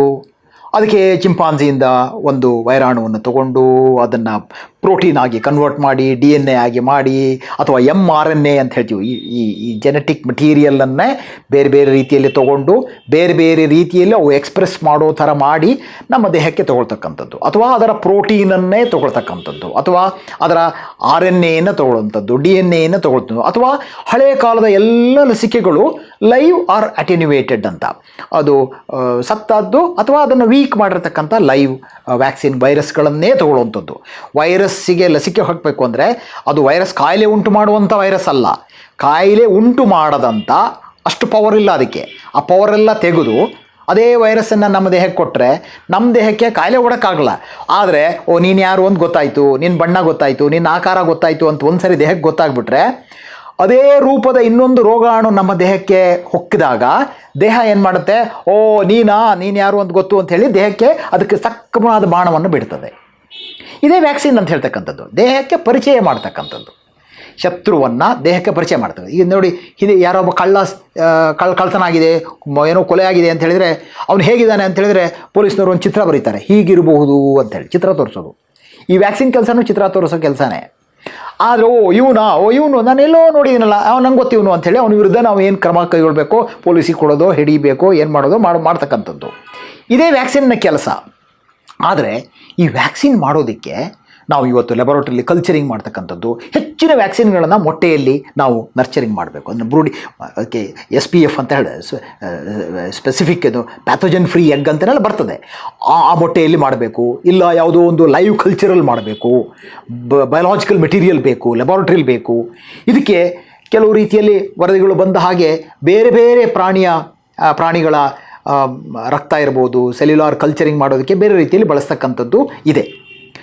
ಇದಕ್ಕೆ ಫಾರ್ ಎಕ್ಸಾಂಪಲ್ ಈ ಕೊರೋನಾ ಬಂದಿರೋ ಸಂದರ್ಭದಲ್ಲಿ ಒಂದು ವರದಿ ಬಂತು, ಶಾರ್ಕ್ಗಳನ್ನು 1000 ಅಡಿಯಲ್ಲಿರ್ತಕ್ಕಂಥ ಶಾರ್ಕ್ಗಳನ್ನು ಹಿಡಿದು ಅದನ್ನು ಕತ್ತರಿಸಿ ಅದರಲ್ಲಿರುವ ಯಕೃತ್ತು ಲಿವರಲ್ಲಿ ಒಂದು ರೀತಿಯ ಕೊಬ್ಬಿದೆ, ಆ ಕೊಬ್ಬಿಲ್ಲದೆ ಕೆಲವು ವ್ಯಾಕ್ಸಿನ್ ವರ್ಕ್ ಮಾಡೋಕ್ಕಾಗಲ್ಲ ಅಂಥೇಳಿ ಡೀಪ್ ಸಿ ಫಿಶಿಂಗ್ ಮಾಡಿ ಶಾರ್ಕ್ ಮೀನನ್ನು ಹಿಡಿದು ಅದರಲ್ಲಿರುವ ಲಿವರ್ ತೆಗೆದು ಅದರಲ್ಲಿ ಸ್ಕ್ವಾಲೀನ್ ಅಂತ ಹೇಳ್ತಕ್ಕಂಥ ಒಂದು ಕೊಬ್ಬಿರ್ತದೆ, ಆ ಕೊಬ್ಬನ್ನು ವ್ಯಾಕ್ಸಿನ್ ಹಾಕಿದರೆ ವ್ಯಾಕ್ಸಿನಿಗೆ ಅದು ಅಡ್ಜುವೆಂಟಾಗಿ ಕೆಲಸ ಮಾಡ್ತದೆ. ಅಡ್ಜುವೆಂಟ್ ಅಂತ ಹೇಳಿದರೆ ವ್ಯಾಕ್ಸಿನ್ ಸರಿಯಾಗಿ ಕೆಲಸ ಮಾಡಬೇಕು ಅಂತ ಹೇಳಿದರೆ ಅದ್ರ ಪಕ್ಕದಲ್ಲಿ ಇನ್ನೊಂದು ಇರಬೇಕಾಗ್ತದೆ ಜೊತೆಗೆ, ಆ ರೀತಿ ಬಳಸ್ತಕ್ಕಂಥದ್ದು. ಅದಕ್ಕೊಂದು ವರದಿ ಬಂತು, ಹೌದಪ್ಪ ನಾವು ಕೊರೋನಾ ಏನೋದ್ರಿಂದ ನಾವೆಲ್ಲ ಉಳಿಸ್ಕೊಂಡ್ವಿ, ಇನ್ನು ನಮ್ಮ ಕೊರೋನಾ ಲಸಿಕೆಗೆ ಈ ಸಮುದ್ರದಲ್ಲಿರುವ ಶಾರ್ಕ್ಗಳನ್ನೆಲ್ಲ ಕೊಂದು ಅದರಲ್ಲಿರೋ ಲಿವರ್ ತೆಗೆದು ಅದರಿಂದ ನಾವು ಇದಕ್ಕೆ ಹಾಕಬೇಕಾ ಅಂಥದ್ದೆಲ್ಲ ಮನುಷ್ಯ ಡಿಬೇಟ್ ಮಾಡಬೇಕಾಗುತ್ತಲ್ಲ. ಹೌದು, ನಮ್ಮ ಜೀವ ಉಳಿತಪ್ಪ, ಇದಕ್ಕೆ ಏನೆಲ್ಲ ಬಲಿ ಕೊಟ್ರಿ ಅಂತಕ್ಕಂಥದ್ದು ಒಂದು ಇದೆ.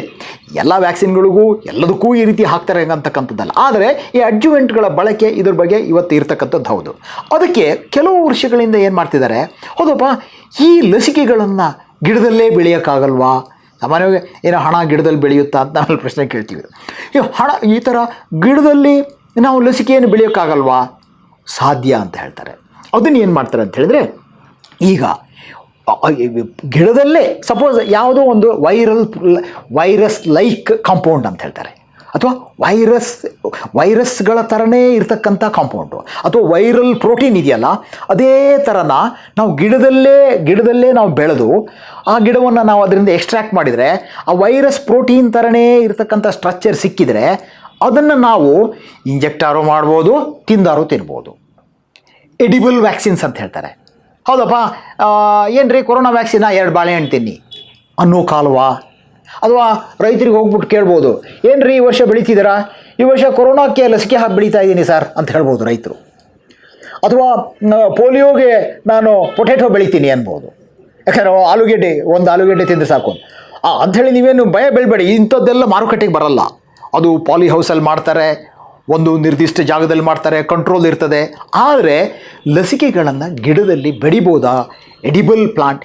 ಭಾರತದಲ್ಲೂ ಕೂಡ genomic research, Indian institute for genomic research ಅಂತೇಳಿ ಡೆಲ್ಲಿಯಲ್ಲಿ ಒಂದು ಸಂಸ್ಥೆ ಇದೆ. ಅವರು ತಂಬಾಕಿನ ಎಲೆಯಲ್ಲಿ ಲಸಿಕೆ ಪ್ರೋಟೀನನ್ನು ಎಕ್ಸ್ಪ್ರೆಸ್ ಮಾಡ್ತಕ್ಕಂಥ ರಿಸರ್ಚ್ ನಡೀತಾ ಇದೆ.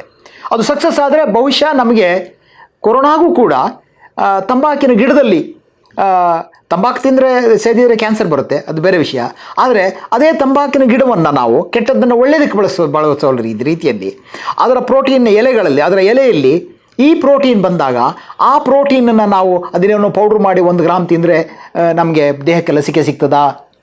ಆದರೆ ಈ ರೀತಿ ಪ್ಲಾಂಟಲ್ಲಿ ಮಾಡಿದಾಗ ಈ ಅನಾಹುತಗಳು ನಾವು ಬೇರೆ ಬೇರೆ ರೀತಿಯಲ್ಲಿ ನಾವು ಕಾಣ್ತಾ ಇದ್ದೀವಲ್ಲ, ಅದೆಲ್ಲ ಅವಾಯ್ಡ್ ಆಗ್ಬೋದಾ? ಅಥವಾ ಇದರಲ್ಲಿ ಬೇರೆ ರಿಸ್ಕ್ ಇದೆಯಾ ಗೊತ್ತಿಲ್ಲ. ಆದರೆ it's a beautiful interesting development. You are growing vaccine in the tree, literally in a tree, ಅಥವಾ ಇನ್ ಎ ಪ್ಲಾಂಟ್, ಅಥವಾ ಮೀನೆ ಅಂಡರ್ಗ್ರೌಂಡ್ ಪೊಟೆಟೊ, ಅಥವಾ ನೆಲದ ಕೆಳಗೆ ಬೆಳೆಯುವಂಥ ಯಾವುದೇ ಆಹಾರ ಪದಾರ್ಥಗಳಲ್ಲಿ ಲಸಿಕೆಗಳನ್ನು ಬೆಳೆಯುವಂಥ ವಿಜ್ಞಾನದ ಒಂದು ಹೆಜ್ಜೆ. ಇದು ಕೂಡ ಚೆನ್ನಾಗಿದೆ ಅಂತ ಅನಿಸುತ್ತೆ. ಇನ್ನು ಬಹಳ ನಾನು ನಿರಂತರವಾಗಿ ಯಾವಾಗಲೂ ನಾನು ಇಷ್ಟಪಟ್ಟು ಓದ್ತಕ್ಕಂಥ ಇನ್ನೊಂದು ಮ್ಯಾಗಝೀನ್ ಹೆಸರು ಸೈಂಟಿಫಿಕ್ ಅಮೆರಿಕನ್ ಅಂತ. ಈ ಸೈಂಟಿಫಿಕ್ ಅಮೆರಿಕನ್ನು ಕೂಡ ನಾನು ಲಂಡನ್ನಿನ ನೇಚರ್ ಪತ್ರಿಕೆ ಅಂತ ಹೇಳಿದ್ನಲ್ಲ, ಆ ನೇಚರ್ ಗ್ರೂಪ್ ಅವರೇ ಪಬ್ಲಿಷ್ ಮಾಡ್ತಾರೆ.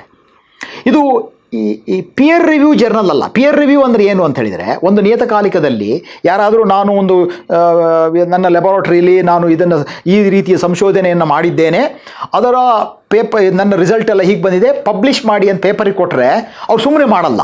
ಅಲ್ಲಿ ನನ್ನ ಸಬ್ಜೆಕ್ಟಿಗೆ ಸಂಬಂಧಪಟ್ಟ ಒಂದು ದೊಡ್ಡ ಕಮಿಟಿ ಇರ್ತದೆ. ಅವರೆಲ್ಲ ನೋಡಿಬಿಟ್ಟು ನಾನೇನಾದ್ರು ಪ್ಲೇಜರಿಸಮ್ ಅಂದರೆ ಯಾರ್ದೋ ಕಾಪಿ ಮಾಡಿದ್ದೇನಾ, ಒರಿಜಿನಲ್ ರಿಸರ್ಚಾ, ಹಿಂದೆ ಯಾರಾದರೂ ಇದನ್ನು ಮಾಡಿದ್ರಾ, ಇವನು ನಿಜವಾಗಿಯೂ ಹೊಸದಾಗಿ ಮಾಡಿದ್ದಾನಾ, ಇವನು ಮ್ಯಾಥಮೆಟಿಕ್ಸು, ಕ್ಯಾಲ್ಕುಲೇಷನ್ನು, ಸ್ಟ್ಯಾಟಿಸ್ಟಿಕ್ಸು ಇವನು ಲೆಕ್ಕಾಚಾರ ಎಲ್ಲ ಸರಿಯಾಗಿ ಮಾಡಿದಾನಾ ಅಂಥೇಳಿ ಗಮನಿಸಿ, ಹೌದು ಇದು ಒಳ್ಳೆ ರಿಸರ್ಚು, ಒರಿಜಿನಲ್ಲೇ, ಇದು ಒಂದು ಹೆಜ್ಜೆ ವಿಜ್ಞಾನವನ್ನು ಒಂದು ಹೆಜ್ಜೆ ಮುಂದಕ್ಕೆ ಹೋಗ್ತಕ್ಕಂಥ ವಿಜ್ಞಾನ ಅಂತ ಗೊತ್ತಾದ ಮೇಲೆ ಪಬ್ಲಿಷ್ ಮಾಡ್ತಾರೆ, ಪ್ರಕಟಣೆ ಮಾಡ್ತಾರೆ.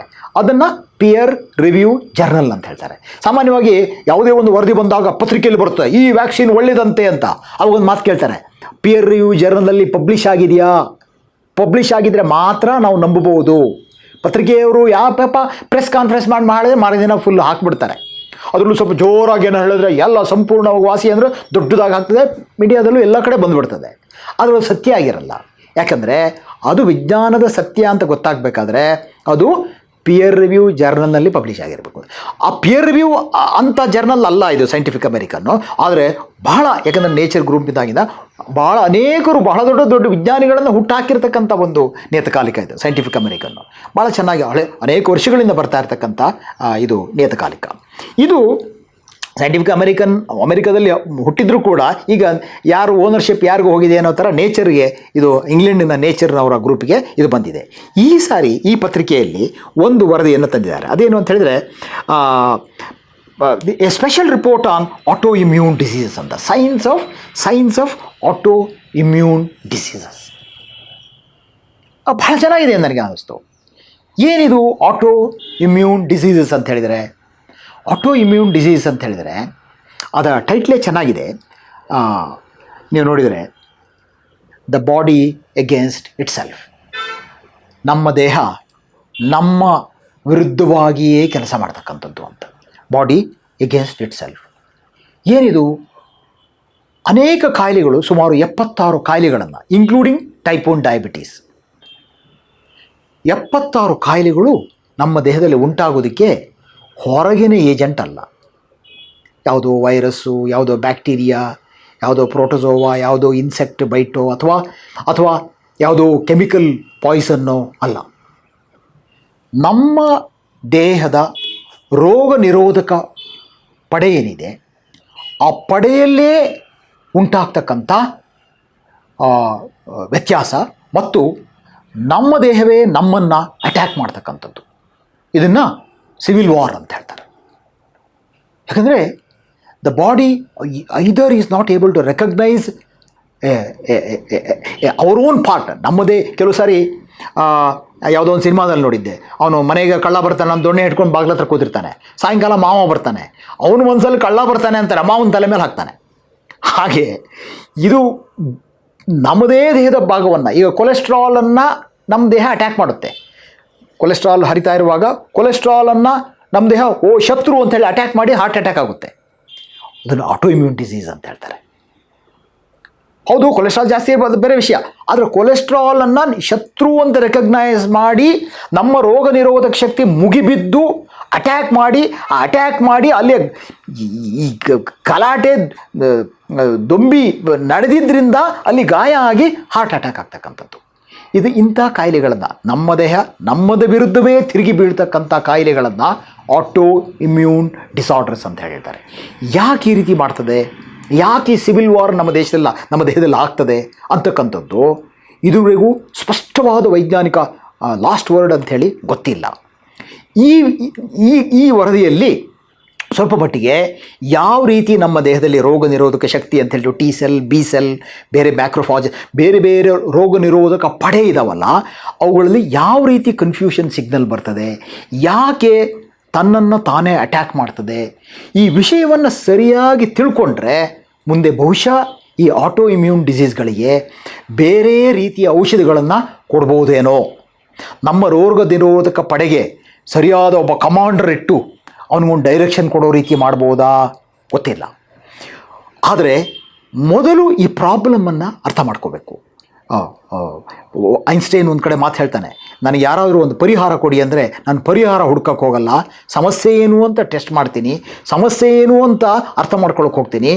90% ನಾನು ಸಮಸ್ಯೆಯನ್ನು ಸರಿಯಾಗಿ ಅನಲೈಸ್ ಮಾಡಿ, ಡಯಾಗ್ನೋಸ್ ಮಾಡಿ, ಡೈಸೆಕ್ಟ್ ಮಾಡಿ ತಿಳ್ಕೊಂಡಾಗ, ಅದೇನು ಎಂತು ಹೇಗೆ ಅಂತ ತಿಳ್ಕೊಂಡಾಗ ಪರಿಹಾರ ತನ್ನಷ್ಟಕ್ಕೆ ತಾನೇ ಉಂಟಾಗ್ತದೆ ಅಂತ. ನಾಯಿ ಹೋದ್ರೆ ಬಾಲ ಬರುತ್ತೆ ಅಂತ ಹೇಳೋ ರೀತಿಯಲ್ಲಿ ಸಮಸ್ಯೆಯನ್ನು ಅರ್ಥ ಮಾಡ್ಕೊಂಡ್ರಾಗ್ತದೆ. ಹೀಗೆ ಈ ಆಟೋ ಇಮ್ಯೂನ್ ಡಿಸೀಸ್ ಅಂತಕ್ಕಂಥದ್ದು ಹೇಗಾಗ್ತಾ ಇದೆ, ಯಾಕೆ ಆಗ್ತಾಯಿದೆ ಅಂತಕ್ಕಂಥದ್ದು ಬಹಳ ಚೆನ್ನಾಗಿ ವರದಿ ಇದೆ. ಇದನ್ನು ಈ ಆಟೋ ಇಮ್ಯೂನ್ ಡಿಸೀಸ್ಗಳ ಬಗ್ಗೆನೇ ಇನ್ನೂ ಹೆಚ್ಚು ಆಸಕ್ತರು ಓದ್ಕೋಬೋದು. ಭಾಳ ಇಂಟ್ರೆಸ್ಟಿಂಗ್ ಸಬ್ಜೆಕ್ಟ್ ಅದು. ಇದು ವೈದ್ಯಕೀಯ ವಿಜ್ಞಾನದಲ್ಲಿ, ಜೀವಶಾಸ್ತ್ರದಲ್ಲಿ, ಜೆನೆಟಿಕ್ಸಲ್ಲಿ ಇದು ಬಹಳ ವಿಶೇಷವಾದ ವಿಜ್ಞಾನ. ರೂಮಿ, ಬಹಳ ದೊಡ್ಡ ಸೂಫಿ ಸಂತ, ಒಂದು ಕಡೆ ಒಂದು ಮಾತು ಹೇಳ್ತಾನೆ, ಕೊನೆಗೂ ನನ್ನ ಶತ್ರು ನನಗೆ ಸಿಕ್ಕ, ನಾನೇ ಅವನು. ಇದು ತಾತ್ವಿಕವಾಗಿ ಹೌದು, ಜೈವಿಕವಾಗಿಯೂ ಕೂಡ ಇದು ಸತ್ಯ. ಇನ್ನೊಂದು ನೇಚರ್ ಪತ್ರಿಕೆಯ ವರದಿಗಳನ್ನು ಕೆಲವು ನಾನು ಈ ಸಾರಿ ಗಮನಿಸಿದ್ದೇನೆ. ನೇಚರ್ ಮ್ಯಾಗಝಿನ್ ನಾನು ನಿಮಗೆ ಹೇಳಿದೆ, ನೇಚರ್ ಪತ್ರಿಕೆ ಅಂತೇಳಿ. ಅದರಲ್ಲಿ ಒಂದು ಈ electric cars and batteries, how the world will produce how will the world produce enough ಅಂತ ಹೇಳ್ಬಿಟ್ಟು. ಈಗ ಇನ್ನು 30-40 ವರ್ಷದಲ್ಲಿ ಸಾಮಾನ್ಯವಾಗಿ ಹೇಳ್ತಕ್ಕಂಥದ್ದು ಸುಮಾರು 60-70% ನಮ್ಮ ಕಾರ್ಗಳು, ಬೈಕ್ಗಳು ಎಲ್ಲ ಎಲೆಕ್ಟ್ರಿಕ್ ಕಾರ್ ಆಗ್ತದೆ, ಬ್ಯಾಟ್ರಿ ರನ್ ಕಾರ್ ಆಗ್ತದೆ, ಅಥವಾ ಫ್ಯೂಯಲ್ ಸೆಲ್ ಬೇಸ್ಡ್ ಕಾರ್ಸ್ ಆಗ್ತದೆ. ಪೆಟ್ರೋಲ್ ಡೀಸೆಲ್ ಹಾಕಲ್ಲ ಗಾಡಿಗೆ. ಈಗ ಟೆಸ್ಲಾ ಇರ್ಬೋದು, ಚೈನಾದಲ್ಲಿ ಒಂದು 10 ಕಂಪ್ನಿಗಳಿದ್ದಾವೆ. ಇಲ್ಲಿ ನಮ್ಮ ಓಲಾ ನಮಗೆ ಟ್ಯಾಕ್ಸಿ ಕೊಡ್ತಕ್ಕಂಥ ಓಲಾದವರು ನಮ್ಮ ಹೊಸೂರಿನಲ್ಲಿ ಎಲೆಕ್ಟ್ರಿಕ್ ಸ್ಕೂಟ್ರನ್ನು ಭಾಳ ದೊಡ್ಡ ಪ್ರಮಾಣದಲ್ಲಿ ಸಾವಿರಾರು ಕೋಟಿ ಹಾಕಿಬಿಟ್ಟು ಹೊರ ತರ್ತಾ ಇದ್ದಾರೆ ಓಲಾದವರು. ಆ ರೀತಿಯಾಗಿ ಬೇರೆ ಬೇರೆ ಕಂಪ್ನಿಗಳು ಸ್ಕೂಟ್ರುಗಳನ್ನು ತರ್ತಾ ಇದ್ದಾರೆ. ಅದು ನಮ್ಮ ಟ್ರಾನ್ಸ್ಪೋರ್ಟ್ ಪ್ರಾಬ್ಲಮನ್ನು ಎಲ್ಲ ಸಾಲ್ವ್ ಮಾಡುತ್ತಾ, ಅದು ಬೇರೆ ವಿಷಯ, ಚರ್ಚೆ ಅದು. ಆದರೆ ಕಾರ್ ಅಥವಾ ಬೈಕ್ ಇವೆಲ್ಲ ಏನಿದ್ದಾವೆ ಫಾಸಿಲ್ ಫ್ಯೂಯಲ್ ಡಿಪೆಂಡೆಂಟು, ಪೆಟ್ರೋಲ್ ಡೀಸೆಲ್ಗಳನ್ನು ಮೇಲೆ ಡಿಪೆಂಡ್ ಆಗಿದ್ವಲ್ಲ, ಅದನ್ನು ದಾಟಿ ಎನ್ವೈರನ್ಮೆಂಟಲ್ ಪೊಲ್ಯೂಷನ್, ಪ್ರಕೃತಿಯಲ್ಲಿ ನಾಶ ಆಗ್ತಕ್ಕಂಥದ್ದು, ಪ್ರಕೃತಿಯಲ್ಲಿ ಮಾಲಿನ್ಯ ಆಗ್ತಕ್ಕಂಥದ್ದು ತಡೆಗಟ್ಟೋದಕ್ಕೆ ಬ್ಯಾಟ್ರಿ ಬೇಸ್ಡ್ ಕಾರ್ಗಳ ಬಗ್ಗೆ ಈಗ ಹೆಚ್ಚು ಅಧ್ಯಯನ ನಡೀತಾ ಇದೆ. ಹೊಸ ಕಾರುಗಳು ಬಂದಿದ್ದಾವೆ, ಇದಾಗಲೇ ಬರ್ತಾ ಇದ್ದಾವೆ. ಓಲಾದು ಕೂಡ ಸದ್ಯದಲ್ಲೇ ರಿಲೀಸ್ ಆಗ್ತಕ್ಕಂಥ ಇದು. ಈ ರೀತಿಯಾಗಿ ದೇಶದಲ್ಲಿ ಜಗತ್ತಿನಲ್ಲಿ ಅನೇಕ ಕಡೆ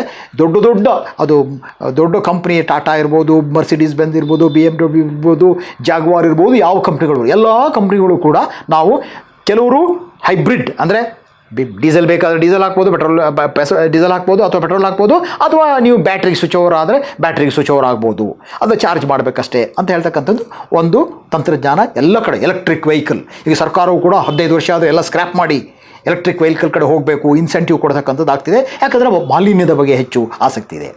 ಆದರೆ ಅದೇ ನಿಟ್ಟಿನಲ್ಲಿ ಇದು ನೇಚರ್ ಪತ್ರಿಕೆ ಏನು ವರದಿ ಮಾಡುತ್ತೆ ಅಂತ ಹೇಳಿದ್ರೆ, ಈ ಬ್ಯಾಟ್ರಿ ಮಾಡೋಕ್ಕೆ ಲಿಥಿಯಂ ಕೆಲವು ಎಲಿಮೆಂಟ್ಸ್ಗಳು ಬೇಕು, ಭೂಮಿಯಿಂದ ಎಕ್ಸ್ಟ್ರಾಕ್ಟ್ ಮಾಡಬೇಕು, ಗಣಿಗಾರಿಕೆ ಮಾಡಬೇಕು. ಲಿಥಿಯಂ, ಕೊಬಾಲ್ಟ್, ಮ್ಯಾಂಗನೀಸ್ ಅಥವಾ ನಿಕ್ಕಲ್. ಇದು ಒಂದು ಸುಮಾರು 15-20 ಅಥವಾ ಕೆಲವು ಎಲ್ಲ ಸೇರಿದರೆ ಒಂದು 13 kg ಲಿಥಿಯಂ ಇರುತ್ತೆ ಒಂದು ಕಾರ್ ಬ್ಯಾಟ್ರಿಲಿ ಅಂತ ಹೇಳ್ತಾರೆ. ಒಂದು 100 kg ಅಷ್ಟು ತೂಕದ ಬ್ಯಾಟ್ರಿ ಕೂಡ ಇವೆಲ್ಲ ಈ ಎಲಿಮೆಂಟ್ಗಳು ಸೇರಿದೆ ಬರ್ಬೋದು. ಲಕ್ಷಾಂತರ ಕೋಟ್ಯಾಂತರ ಕಾರುಗಳನ್ನು ಮಾಡುವಾಗ ಈ ಲಿಥಿಯಂ ಬ್ಯಾಟ್ರಿ ನಮ್ಗೆ ಗೊತ್ತು. ಇವತ್ತು ಮೊಬೈಲಿಂದ ಹಿಡಿದು ಎಲ್ಲ ಕಡೆ ಲಿಥಿಯಂ ಇಲ್ಲ ಅಂದರೆ ಬ್ಯಾಟ್ರಿ ಇಲ್ಲ, ರೀಚಾರ್ಜಬಲ್ ಬ್ಯಾಟ್ರಿ. ಲಿಥಿಯಂ ಬ್ಯಾಟ್ರಿ ಕಂಡುಹಿಡಿದವನಿಗೆ ಕೊನೆಗೆ ನೊಬೆಲ್ ಪ್ರೈಸ್ ಸಿಕ್ತು. ಅದು ನೊಬೆಲ್ ಸಾಮಾನ್ಯವಾಗಿ ಹೇಳ್ತಾರೆ, ಒಂದು ವಿಜ್ಞಾನದಲ್ಲಿ ಒಂದು ಮಹಾ ದೊಡ್ಡ ಆವಿಷ್ಕಾರ, ಅದು ಬಹಳ ದೊಡ್ಡ ಡಿಸ್ಕವರಿ ಅಂತ ಹೇಳಿದರೆ ನೊಬೆಲ್ ಪ್ರೈಸ್ ಬಂದಿದೆ ಅಪ್ಪ ಇದಕ್ಕೆ, ಅಂಥ ಡಿಸ್ಕವರಿ ಅಂತ ಹೇಳ್ತಕ್ಕಂಥದ್ದು. ಲಿಥಿಯಂ ಬ್ಯಾಟ್ರಿಗೆ ನೊಬೆಲ್ ಪ್ರೈಸ್ ಬಂತು. ಆ ರೀತಿಯಾಗಿ ಮಾಡ್ತಾ ಇರೋದು ಹೌದು, ಒಳ್ಳೆಯದೇ, ಡೆವಲಪ್ಮೆಂಟ್ ಆಗ್ತಾಯಿದೆ. ಆದರೆ ಇದರಲ್ಲಿ ಏನು ಹೇಳ್ತಾರೆ ಅಂದರೆ, ಈ ಭೂಮಿಯಲ್ಲಿ ಲಿಥಿಯಂ ಎಷ್ಟಿದೆ, ನಿಕ್ಕಲ್ ಎಷ್ಟಿದೆ, ಕೋಬಾಲ್ಟ್ ಎಷ್ಟಿದೆ, ಇವೆಲ್ಲ ನೋಡ್ಕೊಂಡು ಹೋದರೆ ಈಗ 21 ಮಿಲಿಯನ್ ಟನ್ ಏನೋ ಲಿಥಿಯಂ ಇದೆ ಈ ಇಡೀ ಭೂಮಿಯ ಕ್ರಸ್ಟಲ್ಲಿ. ಮ್ಯಾಂಟ್ಲಿಗೆ ಹೋಗೋಕ್ಕಾಗಲ್ಲ, ಅಂದರೆ 5000 ಟೆಂಪ್ರೇಚರ್ ಇರ್ತದೆ, ಬ್ಲಾಸ್ಟಿಂಗ್ ಇದೆ ಭೂಮಿಯ ಒಳಗಡೆ. ಸೆಂಟ್ರಿಗೆ ಹೋದರೆ ಹೊರಗಡೆ ಮೇಲ್ಪದರದಲ್ಲಿ ಕ್ರಸ್ಟಲ್ಲಿ ನಾವು ತೆಗೆದು ಹೋದರೆ ಎಷ್ಟಿದೆ ಲಿಥಿಯಮ್ಮು? ಹೌದು, 21 ಮಿಲಿಯನ್ ಟನ್ ಇದೆ. 21 ಮಿಲಿಯನ್ ಟನ್ ಖಾಲಿ ಆದಮೇಲೆ ಬ್ಯಾಟ್ರಿಗೆ ಏನು ಮಾಡೋದು? ಕೋಬಾಲ್ಟ್ ಖಾಲಿ ಆದಮೇಲೆ ಭೂಮಿಯಲ್ಲಿ ಗಣಿಗಾರಿಕೆ ಮಾಡಿ ಅವೆಲ್ಲ ಏನು ಎಕ್ಸಾಸ್ಟಬಲ್ ರಿಸೋರ್ಸಸ್ ಅಂತ ಖಾಲಿ ಆಗ್ತಕ್ಕಂಥವು ಮಾಡಿದರೆ ಏನು ಮಾಡೋದು? ಕೋಬಾಲ್ಟ್ ಇಲ್ಲ ಅಂದರೆ ಈ ಬ್ಯಾಟ್ರಿ ಹೆಂಗೆ ರನ್ ಮಾಡೋದು? ಕೆಲವರು ಹೇಳ್ತಾರೆ ಅಷ್ಟೊತ್ತಿಗೆ ಬೇರೇನೋ ಕಂಡಿಟ್ಕೊಳ್ತೀವಿ ಅಂತ ಅನ್ನೋ ವಾದವೂ ಇದೆ. ಆದರೆ ಈಗ ಈ ಎಲಿಮೆಂಟ್ಗಳ ಮೇಲೆ ಭೂಮಿಯಲ್ಲಿ ಬರ್ತಕ್ಕಂಥ ಹೆಂಗೆ ನಮಗೆ ರಂಜಕ, ಕ್ಯಾಲ್ಸಿಯಂ ಅಂತ ಹೇಳ್ತೀವಲ್ಲ, ಈ ಥರ ಎಲಿಮೆಂಟ್ಗಳು ಇವು ಅಂತ ಹೇಳ್ತಕ್ಕಂಥದ್ದು. ಈ ಭೂಮಿಯಲ್ಲಿ ಆ ರೀತಿ 10 ಎಲಿಮೆಂಟ್ಗಳು, ಪೀರಿಯಾಡಿಕ್ ಟೇಬಲ್ ನೋಡಿದ್ರೆ ಗೊತ್ತಾಗುತ್ತೆ ಯಾವ ಥರ ಎಲಿಮೆಂಟ್ ಇದೆ ಅಂತ. ಕೆಲವು ಎಲಿಮೆಂಟ್ಗಳು ಇಡೀ ಭೂಮಿಯನ್ನು ಕರೆದು ಪುಡಿ ಮಾಡಿದರೆ 570 ಗ್ರಾಮ್ ಸಿಗುತ್ತೆ ಅಂತ ಹೇಳ್ತಾರೆ. ಅಷ್ಟು ಅಲ್ಪ ಪ್ರಮಾಣದಲ್ಲಿ ಭೂಮಿ ಮೇಲೆ ಇದೆ ಅಂಥ ಎಲಿಮೆಂಟ್ಗಳು. ಆದರೆ ಇವುಗಳು ಸ್ವಲ್ಪ ಪ್ರಮಾಣಕ್ಕೆ ಇದ್ದರೂ ಕೂಡ ಈಗ ರೇರ್ ಅರ್ತ್ ಅಂಥೇಳಿ ಅದ್ರ ಬಗ್ಗೆ ಇನ್ನೊಂದು ದಿವಸ ಮಾತಾಡ್ಬೋದು. ಇವತ್ತು ರೇರ್ ಅರ್ತ್ ಅಂತ ಹೇಳಿದರೆ ನಿಮಗೆ ಸೆಮಿಕಂಡಕ್ಟರ್ಸು, ಇವತ್ತು ಟೆಕ್ನಾಲಜಿ ಇರಬೇಕು ಅಂತ ಹೇಳಿದರೆ ಅದು IoT ಇರ್ತಕ್ಕಂಥ ಯಾವುದೇ ತಂತ್ರಜ್ಞಾನ ಇರ್ಬೋದು, ಅದು ಕಾರ್ ಇರ್ಬೋದು, ಲ್ಯಾಪ್ಟಾಪ್ಸ್ ಇರ್ಬೋದು, ಇನ್ನೊಂದು ಇರ್ಬೋದು, ಅದೆಲ್ಲೂ ಕೂಡ ರೇರ್ ಅರ್ತ್ ಮೆಟೀರಿಯಲ್ಸ್ ಬೇಕು. ಇಡೀ ಜಗತ್ತಿನಲ್ಲಿ ಚೈನಾ ರೇರ್ ಅರ್ತ್ ಮೆಟೀರಿಯಲ್ ಇಟ್ಕೊಂಡಿದೆ. ಅದಕ್ಕೆ ಹೇಳ್ತಾರೆ ಸೂಪರ್ ಪವರ್ ಯಾರು ಅಂದರೆ ರೇರ್ ಅರ್ತ್ ಮೆಟೀರಿಯಲ್ ಇದ್ದು ಅದನ್ನು ಉಪಯೋಗಿಸೋಕೆ ಗೊತ್ತಿದ್ದರೆ ಅವನೇ ಸೂಪರ್ ಪವರು ಅಂತ ಇನ್ನೊಂದು ರೀತಿಯಲ್ಲಿ ಹೇಳ್ತಕ್ಕಂಥದ್ದು. ರೇರ್ ಯಾಕಂದರೆ ಆ ಭೂಮಿಯ ಮೇಲೆ ಅತ್ಯಂತ ಅಲ್ಪ ಪ್ರಮಾಣದಲ್ಲಿರ್ತಕ್ಕಂಥ ಈ ರೇರ್ ಅರ್ತ್ ಮೆಟೀರಿಯಲ್ ಇದೆಯಾ ಅಂತ ಹೇಳ್ತಕ್ಕಂಥದ್ದು. ಇವು ರೇರ್ ಅರ್ತ್ ಅಲ್ಲ, ಆದರೂ ಕೂಡ ಇವು ಎಕ್ಸಾಸ್ಟಬಲ್ಲು. ಇದು ಖಾಲಿ ಆದರೆ ಏನು ಮಾಡೋದು? ಈಗ ಸಾಮಾನ್ಯ ನಾವು ಕೃಷಿ ಮಾಡುವಾಗ ಗೊಬ್ಬರ ಹಾಕ್ತೀವಿ. ಗೊಬ್ಬರಕ್ಕೆ NPK ಅಂತ ಹೇಳ್ತೀವಿ. NPK ಅಂದರೆ ಏನು? ನೈಟ್ರೋಜನ್ನು, ಫಾಸ್ಫರಸ್ಸು, ಪೊಟ್ಯಾಷಿಯಮ್, ರಂಜಕ. ನೈಟ್ರೋಜನ್ ಅಂತ ಹೇಳಿದರೆ ಸಾರಜನಕ, ರಂಜಕ ಅಂದರೆ ಪೊಟ್ಯಾಸಿಯಮ್ಮು, ರಂಜಕ ಅಂದರೆ ಫಾಸ್ಫರಸ್ಸು, ಆಮೇಲೆ ಪೊಟ್ಯಾಸಿಯಮ್ಮು. ಈ ಮೂರು ಇರ್ತಕ್ಕಂಥದ್ದು. ಇವನ್ನ ಈ ರೇಷನ್ ಹಾಕ್ತೀವಿ. ಆದರೆ ಕೆಲವರು ವಾದ ಮಾಡ್ತೀವಿ ಇದ್ರ ಬಗ್ಗೆ. ಭಾಳಷ್ಟು ವಿಜ್ಞಾನಿಗಳು ಅಂದರೆ ಮುನ್ನೋಟ ಇರುವವರು ಹೇಳ್ತಾರೆ, ಅಲ್ಲಪ್ಪ ಈ NPK, ಫಾಸ್ಫರಸ್, ರಂಜಕ ಹಾಕ್ತಾ ಇದ್ದೀರಿ, ಇಡೀ ಭೂಮಿ ಮೇಲಿರೋ ರಂಜಕವನ್ನೆಲ್ಲ ಗಣಿಗಾರಿಕೆ ಮಾಡಿ ತೆಗಿತಾ ಹೋದರೆ 100 ವರ್ಷದಲ್ಲಿ ರಂಜಕ ಖಾಲಿ ಆಗುತ್ತೆ. ಮುಂದೆ ಹೆಂಗೆ ಕೃಷಿ ಮಾಡ್ತೀರಾ? ಇರುವ ರಿಸೋರ್ಸ್ಗಳನ್ನೇ ರೀಸೈಕಲ್ ಮಾಡಬೇಕಾ ಅನ್ನೋ ಪ್ರಶ್ನೆ ಕೇಳ್ತಾರೆ. ಅದೇ ರೀತಿಯಲ್ಲಿ ಈ ಪ್ರಶ್ನೆಯನ್ನು ಇಲ್ಲಿ ನೇಚರಲ್ಲಿ ಕೇಳ್ತಾ ಇದ್ದಾರೆ. ಇದೆಲ್ಲ ಖಾಲಿ ಆದರೆ ಈ ಬ್ಯಾಟ್ರಿ ಕೆಲಸ, ನಿಮ್ಮ ಬ್ಯಾಟ್ರಿಗೆ ರನ್ ಮಾಡೋದು ಹೇಗೆ ಅಂತ. ಅದಕ್ಕೆ ಪರಿಹಾರ ಒಂದೇ ಒಂದು ಬ್ಯಾಟ್ರಿಯಲ್ಲೂ ಕೂಡ ಈ ಎಲಿಮೆಂಟ್ಗಳನ್ನು ರೀಸೈಕಲ್ ಮಾಡಬೇಕು. ಲಿಥಿಯಂ ಬ್ಯಾಟ್ರಿ ನಾವೆಲ್ಲೋ ಮೊಬೈಲ್ ಎಲ್ಲೋ ಹಾಕ್ತೀವಿ, ಬಿಸಾಕ್ತೀವಿ, ರೀಸೈಕಲ್ ಮಾಡಬೇಕು. ಎಲೆಕ್ಟ್ರಾನಿಕ್ ಗೂಡ್ಸ್ಗಳನ್ನು ಏನು ಎಲೆಕ್ಟ್ರಾನಿಕ್ ಪೊಲ್ಯೂಷನ್ ಅಂತ ಇದೆಯಲ್ಲ, ಪ್ರತಿಯೊಂದನ್ನು ರೀಸೈಕಲ್ ಮಾಡದೇ ಇದ್ದರೆ ನಮಗೆ ಬ್ಯಾಟ್ರಿ ರನ್ ಆಗೋ ಕೆಲಸ ಮಾಡುವಂಥದ್ದು ಆಗಲ್ಲ. ಅಥವಾ ಪ್ಯಾರಡೈಮ್ ಶಿಫ್ಟ್ ಅಂತ ಥಾಮಸ್ ಕುನ್ ಹೇಳೋ ಥರ ಹೊಸ ವಿಜ್ಞಾನ ಬಂದು ಬೇರೆ ರೀತಿಯಲ್ಲಿ ವಿಜ್ಞಾನಕ್ಕೆ ಆ ರೀತಿಯಲ್ಲಿ ಸಾಧ್ಯತೆಯೂ ಕೂಡ. ಆದರೆ this is something we should keep it in our mind. We should be little careful. ಯಾಕೆಂದರೆ ಹೊಸದಾಗಿ ಬಂತು, ಇನ್ನೇನು ಸಮಸ್ಯೆ ಇಲ್ಲಲ್ಲ, ಸಮಸ್ಯೆ ಇಲ್ವಂತೆ ಅಂತ ಹೇಳ್ತೀವಿ ನಾವು. ಸಾಮಾನ್ಯವಾಗಿ ಒಂದು ಹೊಸ ಬಂದಾಗ ಹಳೇದು ಅದರಲ್ಲ ಇಂಥ ಪ್ರಾಬ್ಲಮ್ ಇತ್ತಂತೆ, ಈಗ ಇದೆಲ್ಲ ಸಾಲ್ವ್ ಆಯ್ತಂತೆ ಅಂತ ಹೇಳ್ತಕ್ಕಂಥದ್ದು ಕೂಡ ನಾವು ಭಾಳ ಅಷ್ಟು ಸುಲಭವಾಗಿ ಆ ರೀತಿ ಕನ್ಕ್ಲೂಡ್ ಮಾಡೋದು ಸರಿಯಲ್ಲ ಅಂತಕ್ಕಂಥ ಈ ವರದಿ ಹೇಳ್ತದೆ. ಇನ್ನೊಂದು ನಮ್ಮ ದೇಹಕ್ಕೆ ಸಂಬಂಧಪಟ್ಟಂಥ ಒಂದು ವರದಿ ನೇಚರಲ್ಲೇ ಬಂದಿರತಕ್ಕಂಥದ್ದು. ನಿಮಗೆಲ್ಲ ಗೊತ್ತಿರ್ಬೋದು, ನಾವು ಸಕ್ಕರೆಯನ್ನು ಇವತ್ತು ಯಥೇಚ್ಛವಾಗಿ ಭಾರತದಲ್ಲಿ ಸುಮಾರು 35 ಮಿಲಿಯನ್ ಟನ್ ಸಕ್ಕರೆ ನಮ್ಮ ದೇಶದಲ್ಲಿದೆ. ಒಬ್ಬ ಮನುಷ್ಯನಿಗೆ 25 ಗ್ರಾಮ್ ಸಕ್ಕರೆ ಒಂದು ದಿನಕ್ಕೆ ಸಾಕು ಅಂತ ಹೇಳ್ತಾರೆ. ಭಾರತೀಯರು ಸುಮಾರು 55 ಗ್ರಾಮು ಬಳಸ್ತಾ ಇದ್ದೀವಿ ಅಂತ ಹೇಳ್ತೀವಿ ಪರ್ ಡೇ. ಬಹಳಷ್ಟು ಸಕ್ಕರೆ 35 ಮಿಲಿಯನ್ ಟನ್ ಬೇಡ, 15 ಮಿಲಿಯನ್ ಟನ್ ಇದ್ದರೆ ಭಾರತೀಯರಿಗೆ ಸಾಕು ಅಂತ ಹೇಳುವ ವಾದ ಇದೆ. ಆದರೆ ಏನೇ ಇರಲಿ, ನಮ್ಮಲ್ಲಿ ಬರ್ತಕ್ಕಂಥ ಹೆಚ್ಚಿನ ಸಕ್ಕರೆ ಕಬ್ಬಿನಿಂದ ಬರ್ತಕ್ಕಂಥದ್ದು. ಕಬ್ಬಿನ ಬಗ್ಗೆ ಅದು ಎಷ್ಟು ನೀರು ಕುಡಿತದೆ ಏನು ಅದು ಬೇರೆ ವಿಷಯ ಇದೆ. ಆದರೆ ಇವತ್ತು ಜಗತ್ತಿನಲ್ಲಿ ಅತಿ ಹೆಚ್ಚು ಬಳಕೆ ಆಗ್ತಾ ಇರ್ತಕ್ಕಂಥ ಸಕ್ಕರೆ ಕಬ್ಬಿನಿಂದ ಮಾಡಿದ್ದಲ್ಲ, ಅಥವಾ ಶುಗರ್ ಬೀಟ್ ಅಂತ ಬರ್ತದಲ್ಲ ಅದರಿಂದಲೂ ಮಾಡಿದ್ದಲ್ಲ, ಅಥವಾ ಮೇಪಲ್ ಅಂತ ಹೇಳಿ ಶುಗರ್ ಬರ್ತದೆ ಅದು ಅಲ್ಲ. ಸಕ್ಕರೆ ಬರ್ತಾ ಇರೋದು ಇವತ್ತು ಮೆಕ್ಕೆಜೋಳದಿಂದ, ಮೇಜ್ ಅಥವಾ ಕಾರ್ನ್ ಅಂತ ಏನು ಹೇಳ್ತೀವಿ. ಮೆಕ್ಕೆಜೋಳದ ಸ್ಟಾರ್ಚನ್ನು ವಿಜ್ಞಾನದಲ್ಲಿ ಕಂಡುಹಿಡ್ಕೊಂಡ್ರು ಅಂತ ಹೇಳಿದರೆ ಎನ್ಸೈಮ್ಯಾಟಿಕ್ ರಿಯಾಕ್ಷನ್ ಮಾಡಿ ಅದನ್ನು ಸ್ಟಾರ್ಚನ್ನು ಶುಗರ್ ಆಗಿ ಕನ್ವರ್ಟ್ ಮಾಡಿದರು. ಮೆಕ್ಕೆಜೋಳದಲ್ಲಿ ಸಕ್ಕರೆ ಇದೆಯಾ? ಸಕ್ಕರೆ ಇವತ್ತೆಲ್ಲ ಬರೋದೆಲ್ಲ ಎಲ್ಲ ಹೆಚ್ಚಾಗಿ ಬರ್ತಾ ಇರತಕ್ಕಂಥದ್ದು ಮೆಕ್ಕೆಜೋಳದಿಂದ. ಕಬ್ಬು ಅಂತ ನಾವು ಮನಸ್ಸಿಗೆ ಇರೋದು ಕಬ್ಬು, ಆದರೆ ಹೆಚ್ಚು ಆಹಾರ ಪದಾರ್ಥಗಳ ಸೇರ್ಪಡೆ ಆಗ್ತಾ ಇರ್ತಕ್ಕಂಥದ್ದು ಈ ಮೆಕ್ಕೆಜೋಳದಲ್ಲಿರ್ತಕ್ಕಂಥ ಶರ್ಕರ ಪಿಷ್ಟ ಅಂತ ಏನು ಹೇಳ್ತಾರೆ, ಸ್ಟಾರ್ಚ್ ಏನಿದೆ ಆ ಸ್ಟಾರ್ಚನ್ನು ಶುಗರ್ ಆಗಿ ಕನ್ವರ್ಟ್ ಮಾಡೋದು. ಆದರೆ ಅದಕ್ಕೊಂದು ಇಂಗ್ಲೀಷ್ನಲ್ಲಿ ಅದಕ್ಕೊಂದು ಹೆಸರಿಟ್ಟಿದ್ದಾರೆ, high fructose corn starch syrup ಅಂತ, ಅಥವಾ ಕಾರ್ನ್ ಸಿರಪ್ ಅಂತ ಹೇಳ್ತಾರೆ ಸಿಂಪಲ್ಲಾಗಿ. ಕಾರ್ನ್ ಸಿರಪ್ ಅಂದರೆ ಸಕ್ಕರೆ. High fructose corn starch syrup ಅಂದರೆ ಸಕ್ಕರೆಯಲ್ಲಿ ಬೇರೆ ಬೇರೆ ಥರ ಸಕ್ಕರೆ ಇದೆ. ಮಾಲ್ಟೋಸ್, ಡೆಕ್ಸ್ಟ್ರೋಸ್, ಈ ರೀತಿಯಾಗಿ ಗ್ಲೂಕೋಸ್, ಬೇರೆ ಬೇರೆ ಥರ ಸಕ್ಕರೆಯ ರೂಪಗಳಿದ್ದಾವೆ. ಅದರಲ್ಲಿ ಈ ರೀತಿಯಾಗಿ ಮೆಕ್ಕೆಜೋಳದಿಂದ ಸಕ್ಕರೆ ಮಾಡಿದರೆ ಫ್ರಕ್ಟೋಸ್ ಅನ್ನೋ ಅಂಶ ಅತಿ ಹೆಚ್ಚಿರ್ತದೆ. ಅದರಿಂದ ಬೇರೆ ಬೇರೆ ರೀತಿ ಆ ಸಕ್ಕರೆಗೂ ಈ ಸಕ್ಕರೆನೂ ಒಂದೇ ಅಲ್ಲ ಅಂತ ಅನೇಕರು ಹೇಳ್ಕೊಂಡು ಬಂದರು. ನೀವು ಕಬ್ಬಿನಲ್ಲಿ ಬರುವ ಸಕ್ಕರೆಗೂ ಈ ರೀತಿ ಮೆಕ್ಕೆಜೋಳದಿಂದ ಬಂದಿರೋ ಸಕ್ಕರೆ ಒಂದೇ ಅಂದ್ಕೋಬೇಡಿ. ಈ ಮೆಕ್ಕೆಜೋಳದಿಂದ ಈ ರೀತಿ ಮಾಡ್ತಕ್ಕಂಥ ಸಕ್ಕರೆ ಆರೋಗ್ಯಕ್ಕೆ ಹಾನಿಕಾರಕ ಅಂತ ಅನೇಕರು ಹೇಳ್ಕೊಂಡು ಬಂದರು. ನೀವು ಒಂದು ಭಾಳ ಬಿಟರ್ ಟ್ರೂತ್ ಅಂತ ಹೇಳಿ ಯೂನಿವರ್ಸಿಟಿ ಆಫ್ ಕ್ಯಾಲಿಫೋರ್ನಿಯಾ ವೆಬ್ಸೈಟಿಗೆ ಹೋದರೆ ರಾಬರ್ಟ್ ಲಸ್ಟಿಗ್ ಅಂತ ಅವನೊಂದು ಭಾಳ ಪಾಪ್ಯುಲರ್, ಅವನು ಪುಸ್ತಕನೂ ಬರೆದಿದ್ದಾನೆ, ಅದರಲ್ಲೊಂದು ಯೂಟ್ಯೂಬಲ್ಲಿ ಒಂದು ಟಾಕು ಇದೆ, ಬಿಟರ್ ಟ್ರೂತ್, ರಾಬರ್ಟ್ ಲಸ್ಟಿಗ್, ಹೇಗೆ ಸಕ್ಕರೆ ಮನುಷ್ಯನನ್ನು ಹಾಳು ಮಾಡ್ತಾರೆ, ಪರ್ಟಿಕ್ಯುಲರ್ಲಿ ಈ ಸಕ್ಕರೆ.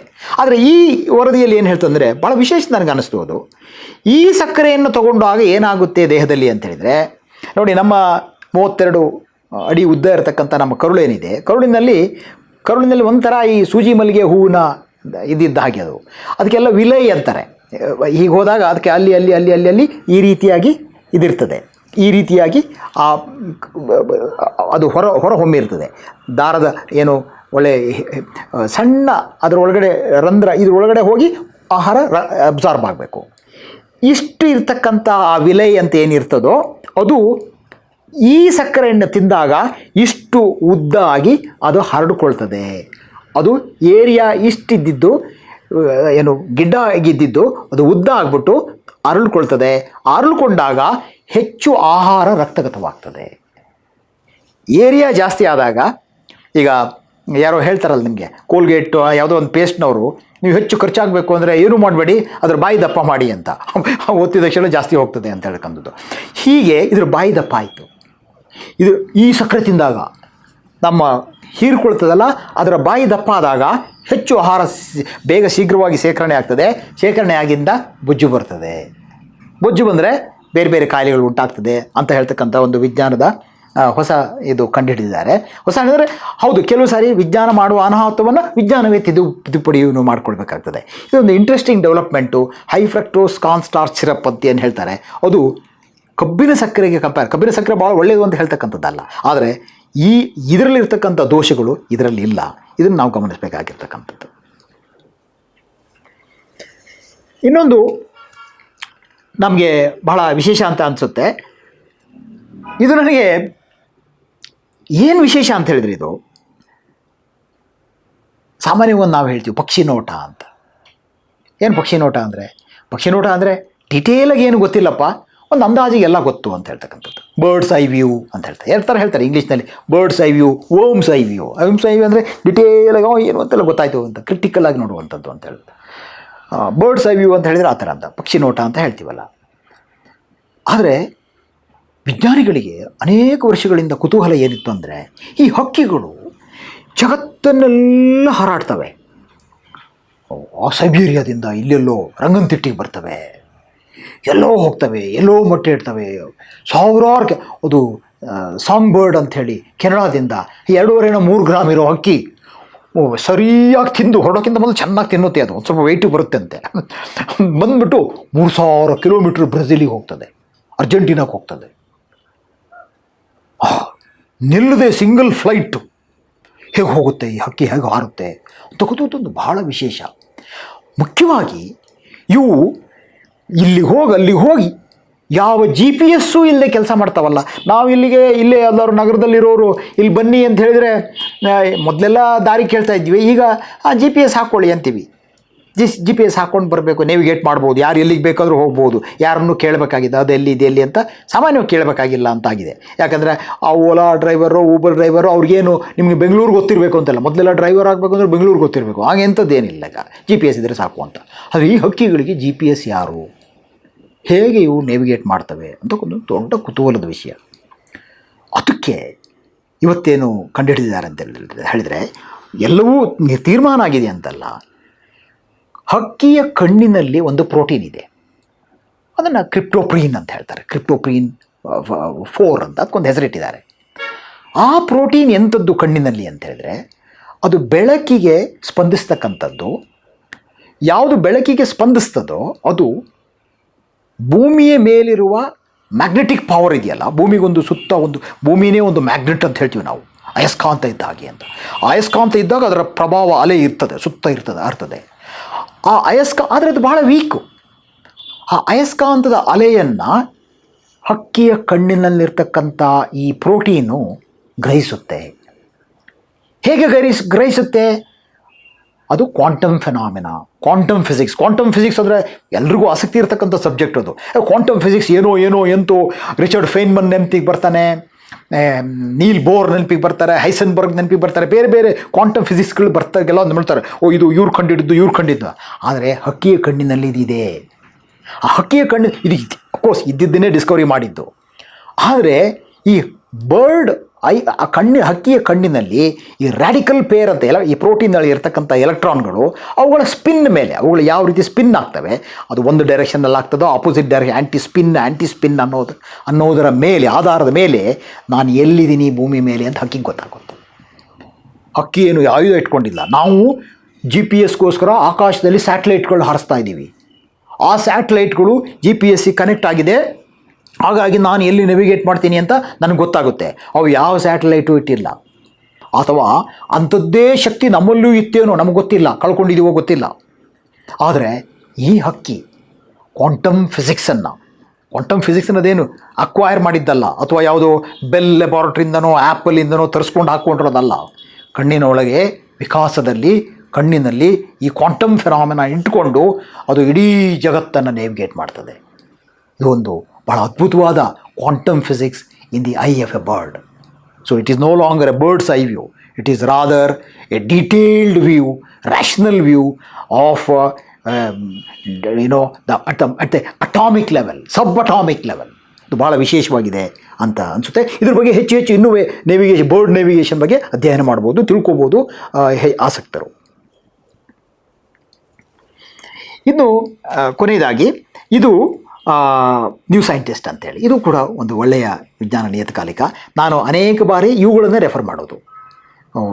ಬಹಳ ಮತ್ತೆ ಈ ವಾರ ಈ ಪತ್ರಿಕೆಗಳಲ್ಲಿ ಏನು ಬರ್ತದೋ ಅದನ್ನೇ ತಮಗೆ ಹಂಚ್ಕೋಬೇಕು ಅಂತ ಇರ್ತಕ್ಕಂಥದ್ದು. ನ್ಯೂ ಸೈಂಟಿಸ್ಟ್ ಕೂಡ ಇದು ಪಿಯರ್ ರಿವ್ಯೂ ಜರ್ನಲ್ ಅಲ್ಲ. ಮೊದಲೇ ಹೇಳಿದೆ ನಾನು ಪಿಯರ್ ರಿವ್ಯೂ ಜರ್ನಲ್ ಅಂದರೆ ಏನು ಅಂತೇಳಿ. ಆದರೆ ಇದರಲ್ಲಿ ಬಹಳ ಆಕರ್ಷಣೆ ಇರತಕ್ಕಂಥ ವಿಜ್ಞಾನದ ಎಲ್ಲಿ ಹೋಗ್ತಾ ಇದೆ ಏನು ಅಂತಕ್ಕಂಥ ಭಾಳ ಒಂದು ಕುತೂಹಲ ಹುಟ್ಟಿಸೋದಕ್ಕಂತೂ ನಿಜವಾಗ್ಬೋದು. ಅದರಲ್ಲೂ ಯುವಕರು ಸ್ಟೂಡೆಂಟ್ಸು ಓದ್ತಾ ಇದ್ದರೆ ನಮಗೆ ಬೇರೆ ರೀತಿಯಲ್ಲಿ ವಿಜ್ಞಾನದ ಹಾದಿಯನ್ನು ನಮಗೆ ಇದು ಇಟ್ ಕ್ಯಾನ್ ನಡ್ಜ್ ಅಂತ ಹೇಳ್ತಾರೆ, ನಡ್ಜಿಂಗ್ ಅಂತ ಹೇಳ್ತಾರಲ್ಲ, it can nudges in the right direction ಅಂತ ನನಗನ್ಸುತ್ತೆ. ಇದರಲ್ಲಿ ಒಂದು ವರದಿ, ಇದು ನೀವು ಆಸಕ್ತರು ಇದನ್ನು ನೀವು ಇದರಲ್ಲಿ ಯೂಟ್ಯೂಬಲ್ಲಿ ಕೂಡ ನೋಡ್ಬೋದು. ನೀವು ಸೈಂಟಿಸ್ಟ್ ಅಂತ ಮಾಡಿದರೆ ಇದು ಏನು ಅಂತ ಹೇಳಿದರೆ, ಈ ಬ್ಯಾಂಡೆಡ್ ಮಂಗೂಸ್ ಅಂತ ಹೇಳಿದೆ. ಬ್ಯಾಂಡೆಡ್ ಅಂತ ಹೇಳಿದರೆ ಒಂದು ಥರದ ಮುಂಗುಸಿ. ಆ ಮುಂಗುಸಿಯ ಈ ಜಾತಿಯ ಮುಂಗುಸಿಯಲ್ಲಿ ವಿಶೇಷ ಏನು ಅಂತ ಹೇಳಿದರೆ, ಎಲ್ಲ ಹೆಣ್ಣು ಗರ್ಭಿಣಿಯಾಗಿ ಒಂದೇ ರಾತ್ರಿ ಮಗುವನ್ನು ಹಡಿತವೆ. ಹೌದು, ವಿಶೇಷ ಏನು ಅಂದರೆ ಯಾರ ಮಗು ಅಂಥೇಳಿ ವಿಶೇಷವಾದ ಪ್ರೀತಿ ಯಾರಿಗೂ ಇರೋದಿಲ್ಲ. ಎಲ್ಲರೂ ಎಲ್ಲ ಮಕ್ಕಳನ್ನು ನೋಡಿಕೊಳ್ತಾರೆ. ನನಗಿದು ಕುತೂಹಲ ಯಾಕೆ ಅನಿಸ್ತು ಅಂತ ಹೇಳಿದರೆ, ನಮ್ಮಲ್ಲಿ ಪ್ರಾಬ್ಲಮ್ ಇರೋದೇ ನಮ್ಮದು ನಮ್ಮ ಮಕ್ಕಳು ಮೈನ್ ಆ್ಯಂಡ್ ಡೈನ್ ಅಂತೀವಲ್ಲ. ಅಹಂಕಾರ ಮಮಕಾರ ಅಂತ ಹೇಳ್ತಾರೆ. ಮಮಕಾರ ಅಹಂಕಾರಕ್ಕಿಂತ ಕೇಡು ಅಂತ ಹೇಳೋದುಂಟು. ಆ ರೀತಿಯಲ್ಲಿ ಯಾವುದೋ ಒಂದು ಸಿನಿಮಾದಲ್ಲಿ ನೋಡಿದ್ದೆ ನಾನು, ಗಿರೀಶ್ ಕಾರ್ನಾಡರು, ನೀವು ನಿಮ್ಮ ಮಗನ ಭಾಳ ಪ್ರೀತಿ ಮಾಡ್ತೀರಾ, ನಿಮ್ಮ ಮಗನ ಪಕ್ಕದ ಮನೆ ಒಂಥರ ನೋಡ್ಕೊಳ್ಳಿ ಅಂತ ಹೇಳ್ತಾರೆ. ಯಾಕಂತ ಹೇಳಿದರೆ ಎಲ್ಲ ಆಗೋದು ನಮ್ಗೆ ಈ ಸೆಲ್ಫ್ ಇದಿದೆಯಲ್ಲ. ಆಸ್ಕರ್ ವೈಲ್ಡು ಭಾಳ ಬ್ಯೂಟಿಫುಲ್ಲಾಗಿ ಹೇಳ್ತಾನೆ, ವಾಟ್ ಈಸ್ ಸೆಲ್ಫಿಶ್ನೆಸ್ ಅಂತ, ಸ್ವಾರ್ಥವೆಂದರೇನು ಅಂತ ಕೇಳಿದಾಗ ಆಸ್ಕರ್ ವೈಲ್ಡ್ ಹೇಳೋದು, ಸ್ವಾರ್ಥವೆಂದರೆ ನನಗೆ ಬೇಕಾದ ಹಾಗೆ ನಾನು ಬದುಕುವುದಲ್ಲ, ನನಗೆ ಬೇಕಾದ ಹಾಗೆ ಬೇರೆಯವರು ಬದುಕಬೇಕೆಂಬುವ ಹಂಬಲ ಮತ್ತು ಪ್ರಯತ್ನ. ದಟ್ ಈಸ್ ಸೆಲ್ಫಿಶ್ನೆಸ್ ಅಂತ. ಈಗ ಯಾವಾಗ ನನ್ನ ಕುಟುಂಬ ನನ್ನ ಫ್ಯಾಮಿಲಿ ನನ್ನದು ಅಂತ ಬರ್ತದೋ ಆವಾಗ ಸ್ವಲ್ಪ ನಮಗೆ ಹೀಗೆ ಹೇಳ್ತಾರೆ, ಪರಿಸರ ಪ್ರೇಮ ಅಂದರೆ ಏನು ಅಂತ ಹೇಳಿದರೆ ನಮ್ಮನೆ ಕಸ ಪಕ್ಕದ ಮನೆಗೆ ಹಾಕೋದು ಅಂತ. ನನ್ನ ನಾಯಿ ಅಂದರೆ ಭಾಳ ಪ್ರೀತಿ, ಪಕ್ಕದ ನಾಯಿ ಮೇಲೆ ಒಂದು ಕಲ್ಲು ಅಂತ. ಇದು ನಾವು ಗಮನಿಸ್ತೀವಿ. ಆ ಪ್ರೀತಿ ಇದು ಈ ರೀತಿ ಬಯೋಲಾಜಿಕಲ್ ಫೆನಾಮಿನಾ ಇದು ಒಂದು. ಎಲ್ಲ ಮಂಗೂಸಿಗಳು ಒಂದೇ ರಾತ್ರಿ ಮಗು ಹೊಡೆದಿದ್ದರಿಂದ ಎಲ್ಲರನ್ನೂ ನೋಡ್ಕೊಳ್ತಕ್ಕಂಥದ್ದು, ಕಮ್ಯುನಿಟಿ ಲೀವಿಂಗ್ ಅಂತಕ್ಕಂಥದ್ದು ಏನು ಹೇಳ್ತಾರಲ್ಲ, ಅದು ಭಾಳ ಚೆನ್ನಾಗಿ ನಡೀತದೆ ಅಂತ ಹೇಳ್ತಕ್ಕಂಥದ್ದು. ಇದು ಸಾಧ್ಯ ಆಗಬೇಕು ಅಂತ ಹೇಳ್ತಕ್ಕಂಥದ್ದಲ್ಲ, ಆದರೆ ಸೋಷಲಾಜಿಕಲ್ ಆ್ಯಂಗಲಿಂದ, ಆ್ಯಂಥ್ರಪೊಲಾಜಿಕಲ್ ಆ್ಯಂಗಲಿಂದ ವಾಟ್ ಎ ಫೆನಾಮಿನಾ. ಸಾಮಾನ್ಯವಾಗಿ ನಮ್ಮ ಕೇರಳದಲ್ಲಿ ಹೇಳ್ತಾಯಿದ್ರು, ಜಾಯಿಂಟ್ ಫ್ಯಾಮಿಲಿಯಲ್ಲಿ ಬಂದಾಗ ಯಾರೋ ಒಬ್ರು ಫೇಮಸ್ ಆಥರು ಅವ್ರು ಹೇಳ್ತಾರೆ, ನನಗೆ 20 ವರ್ಷಕ್ಕೆ ಗೊತ್ತಾಯಿತು ನಮ್ಮ ಅಪ್ಪ ಅಮ್ಮ ಯಾರು ಅಂತೇಳಿ ಅಂತ. ಆದರೆ ಎಲ್ಲರೂ ಇದ್ದು, ಚಿಕ್ಕಪ್ಪ ದೊಡ್ಡಪ್ಪ ಎಲ್ಲರೂ ಇದ್ದರು, ಒಟ್ಟಿಗಿದ್ದು ಇರ್ತಾ ಇದ್ವಿ, ಅವ್ರು ಯಾರು ಏನು ಅಂತ ಗೊತ್ತಾಗಲಿಲ್ಲ ಅಂತ. ಸೊ ಈ ಕಮ್ಯುನಿಟಿ ಲಿವಿಂಗಲ್ಲಿ ಈ ಪ್ರಾಣಿಗಳಲ್ಲಿ ಬಯೋಲಾಜಿಕಲ್ ಮೆಕ್ಯಾನಿಸಮ್ ಈ ರೀತಿ ಒಂದೇ ರಾತ್ರಿಯಲ್ಲಿ ಎಲ್ಲ ಮಕ್ಕಳು ಹುಟ್ಟುವಂಥದ್ದೊಂದು ಭಾಳ ವಿಶೇಷ ಅಂತ ಅನ್ನಿಸ್ತು. ವಿಜ್ಞಾನದಲ್ಲಿ ಇರತಕ್ಕಂಥದ್ದು, ಆದರೆ ಸೋಷಲಾಜಿಕಲ್ ಆಯಾಮವೂ ಕೂಡ ಇದಕ್ಕಿದೆ. ಇಷ್ಟು ಹೇಳಿ ಈ ವಾರದ ವಿಜ್ಞಾನವನ್ನು ಮುಗಿಸ್ತೇನೆ. ನಮಸ್ಕಾರ.